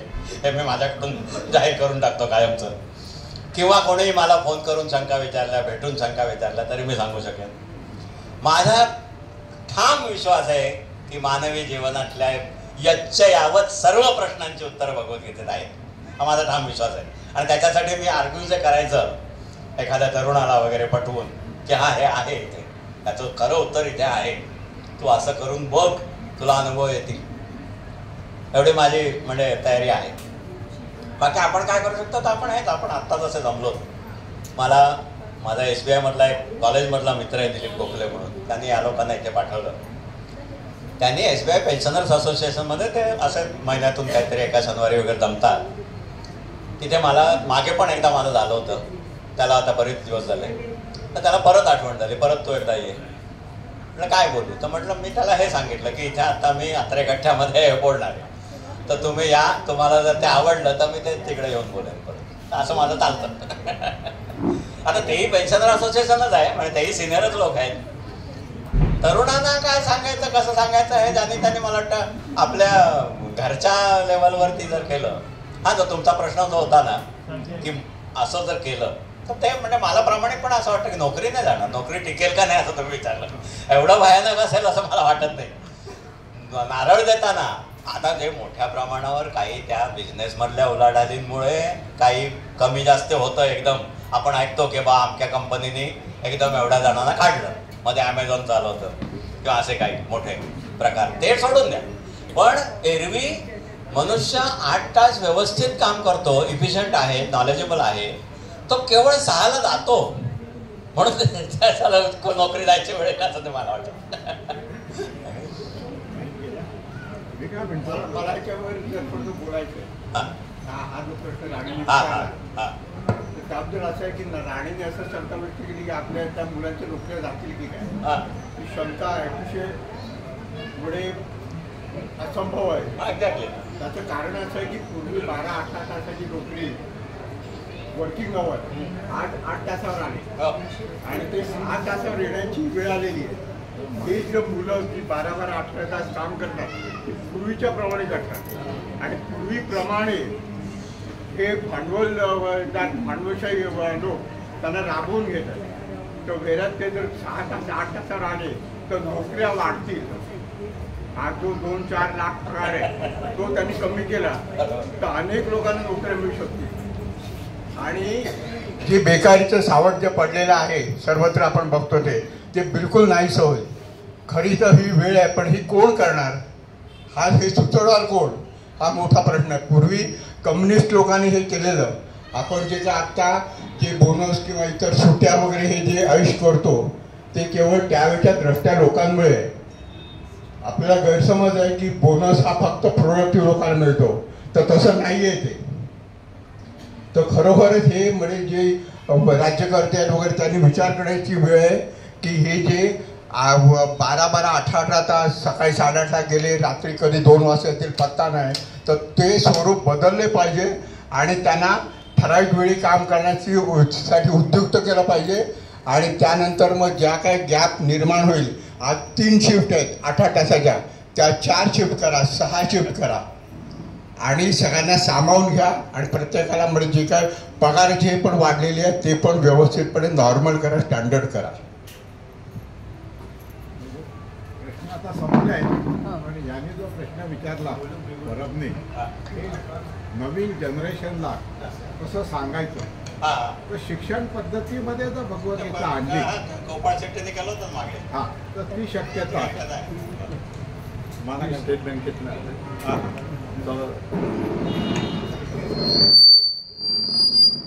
हॅलो, मी स्टेट बँके पेन्शनर्स ऑर्गनायझेशन तुम्हाला इन्व्हाइट केलं. मी सेक्रेटरी आहे किल्लेकर. तुम्ही म्हणत होते का आपल्या प्रत्येकाला तासाप्रमाणे मोजून मापून काम करायला पाहिजे. पण नाही, गीता म्हणते, पण तुम्ही ते आमच्यावर फसवलं. बरोबर, ते आता फसवलं मी फसवलं म्हणत नाही, फसवलं. रुजवलं, आमच्या मनात रुजवलं. आता काय माहितीये, नेचर ऑफ वर्क हा सगळा टार्गेट ओरिएंटेड झालाय. त्यामुळे तुम्ही म्हणालात का इतके तास काम करायला पाहिजे, कारण त्याच्या बॉसला देखील तेवढंच टार्गेट असतं. त्याला सुद्धा त्याच्या सीईओला उत्तर द्यायचं असतं. अमेरिकेचं कल्चर हे वेगळं आहे. ते सॅटरडे फ्रायडेला दुपारी 4 वाजता निघून जातात. त्यांचं टायमिंग 5 पर्यंत असतं. पण सॅटरडे संडे जरी ऑफिसला आग लागली तरी काय ते बघत नाही. पण आपल्या इकडे काय असतं, तुम्ही माहिती आहे, वर्क फ्रॉम होम असला तर त्या माझी भाची देखील आहे, त्यांना घराकडे लक्षच देता येत नाही. घरून काम करत होते कोविडमध्ये, पण घरामध्ये मुलांकडे लक्षच देता आलं नाही. सासू सासरे आजारी आहेत पण लक्ष, मग हे वर्क फ्रॉम म्हणून ते हायब्रिड कल्चर काढलं का. पण तरी सुद्धा ते सक्सेसफुल नाही, कारण आपलं जे नेचर आहे कामाचं ते टार्गेट ओरिएंटेड आहे. ते जर गेलं तरच मला वाटतं त्याच्यावर काही रिस्ट्रिक्शन येऊ शकते. आणि तुम्ही तर बँकेत काम केलंय, मग तेव्हा ॲन्युअल क्लोजिंगला तुम्हाला किंवा प्रत्येक क्वार्टर, सवर्ण काळामध्ये मी काम केलं. आम्हाला फक्त डिपॉझिट वाढावं म्हणता कळतंय, ऍडव्हान्सचा विचारतच नव्हतं. हा, आता तर सगळं टार्गेट ओरिएंटेड झालंय, त्यामुळे तो प्रॉब्लेम आहे. हा, ठीक आहे. एंडलेस प्रश्न आपण थांबूया आता. हा बोला. हॅलो मंडळी, जवळजवळ 1.5 तासाहून अधिक भगवद्गीतेचं महत्त्व आणि आजच्या युगात भगवद्गीता चिंतनीय उपयुक्त आहे. महाभारतात श्रीकृष्णाने अर्जुनाला सांगितली, आज इथे पटवर्धन साहेबांनी आपल्याला सांगितली. आपले प्रश्नाचं उत्तर पण त्यांनी चांगले उत्तर दिलेली आहेत. खूप मोठा भास्त विषय आहे, पण थोडक्यात त्यांनी कव्हर करण्याचा प्रयत्न केला आहे. कार्यक्रमाची सांगता करण्यापूर्वी मी संगीता देसाई यांना सर्वांचे आभार मानावे अशी विनंती करतो.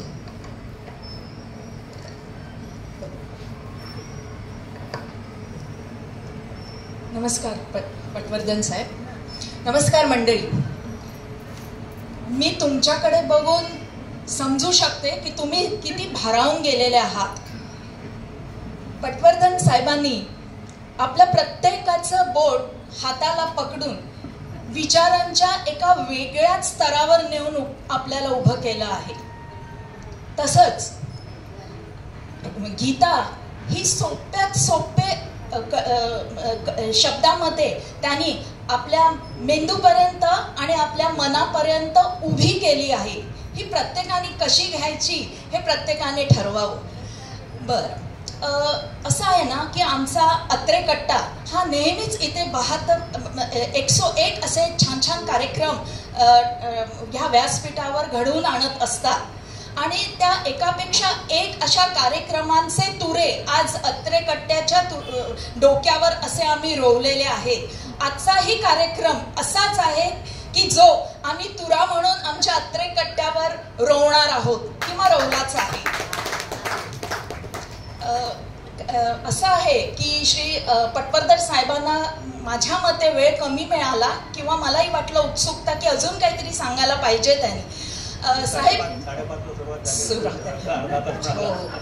साहेब तुम्ही वेळात वेळ काढून आमच्या मी सांगितलं माझी कल्पना राण्यानं सांगितलं मी माझी कल्पना आहे ह्याच्यात एक तुमच्या पुढे ठेवलं की ही आहे गीता। आता तुम्हाला जर उत्सुकता असेल तर आपण त्याच्यामध्ये गीत गायला ना तर असं आहे एक कर्मण्यवादिकार असते त्या श्लोकावरती 2 तास बोलता येईल असा विषय असते एकाहून नाही पुनर्जन्म ते काय काय सगळं आत्म्याचं ज्ञान दुसऱ्या अध्यायातच आत्म्याचं आहे सर्व त्यामुळे त्याला काय एंड नाही ते आपलं चालू शकेल लॉंग टर्म जर इच्छा असेल तर नक्कीच नक्कीच वेळात वेळ काढून तुम्ही आमच्याकडे आलात आमच्या अत्रे कट्ट्यावर आलात आणि आम्हाला एवढा गहन विषय गीतेसारखा आताच्या जीवनातली उदाहरणं देऊन त्याची सांगड घालून आम्हाला ते पटवून दिलं त्यामुळे ठसवलं म्हणा पटवून दिलं म्हणा उत्सुकता वाटली उत्सुकता वाटली की गीताई वाचली पाहिजे आणि फार धाडसाने बोलतेय की असं वाटतं मला की आपल्या शाळेमधून ना थोडंसं हे असायलाच पाहिजे होतं उगीच वाटतं आपल्याला हे आहे 60 वर्ष झाल्यानंतर गीता ऐकायची असं नाही आहे असं मला असं आत्ता वाटतंय म्हणजे माझं वय तर 60 होईल आणि मला आत्ता वाटतंय अरे मी म्हटलं का नाही त्या लोकांनी आम्हाला तेव्हाच शिकवलं पण काही नाही वेळ गेलेली नाहीये होईल तेही होईल असो पण अत्रे कट्टा आणि आमचे श्रोते पटवर्धन साहेब आपले मनपूर्वक आभार मानतो हा कार्यक्रम होण्यासाठी आणि प्रत्येक कार्यक्रम होण्यासाठी अत्रे कट्ट्याचे प्रत्येक कार्यकर्ता काम करत असतं आजच्या कार्यक्रमाचं काम तर आज सकाळपर्यंत चाललं होतं त्या सगळ्या कार्यकर्त्यांचे अत्रे कट्टा आभारी आहे आणि श्रोते हो तुम्ही इथे आलात आणि वेळात वेळ देऊन आलात आणि तुम्ही समजावून घेतलं पटवर्धनांकडून आम्ही अत्रे कट्टावाले तुमचे अत्यंत आभारी आहोत आमच्या सगळ्याच कार्यक्रमाला तुम्ही अशीच हजेरी लावा धन्यवाद पुन्हा एकदा अत्रे कट्ट्यातर्फे आपले धन्यवाद कार्यक्रम संपला आहे असं मी जाहीर करते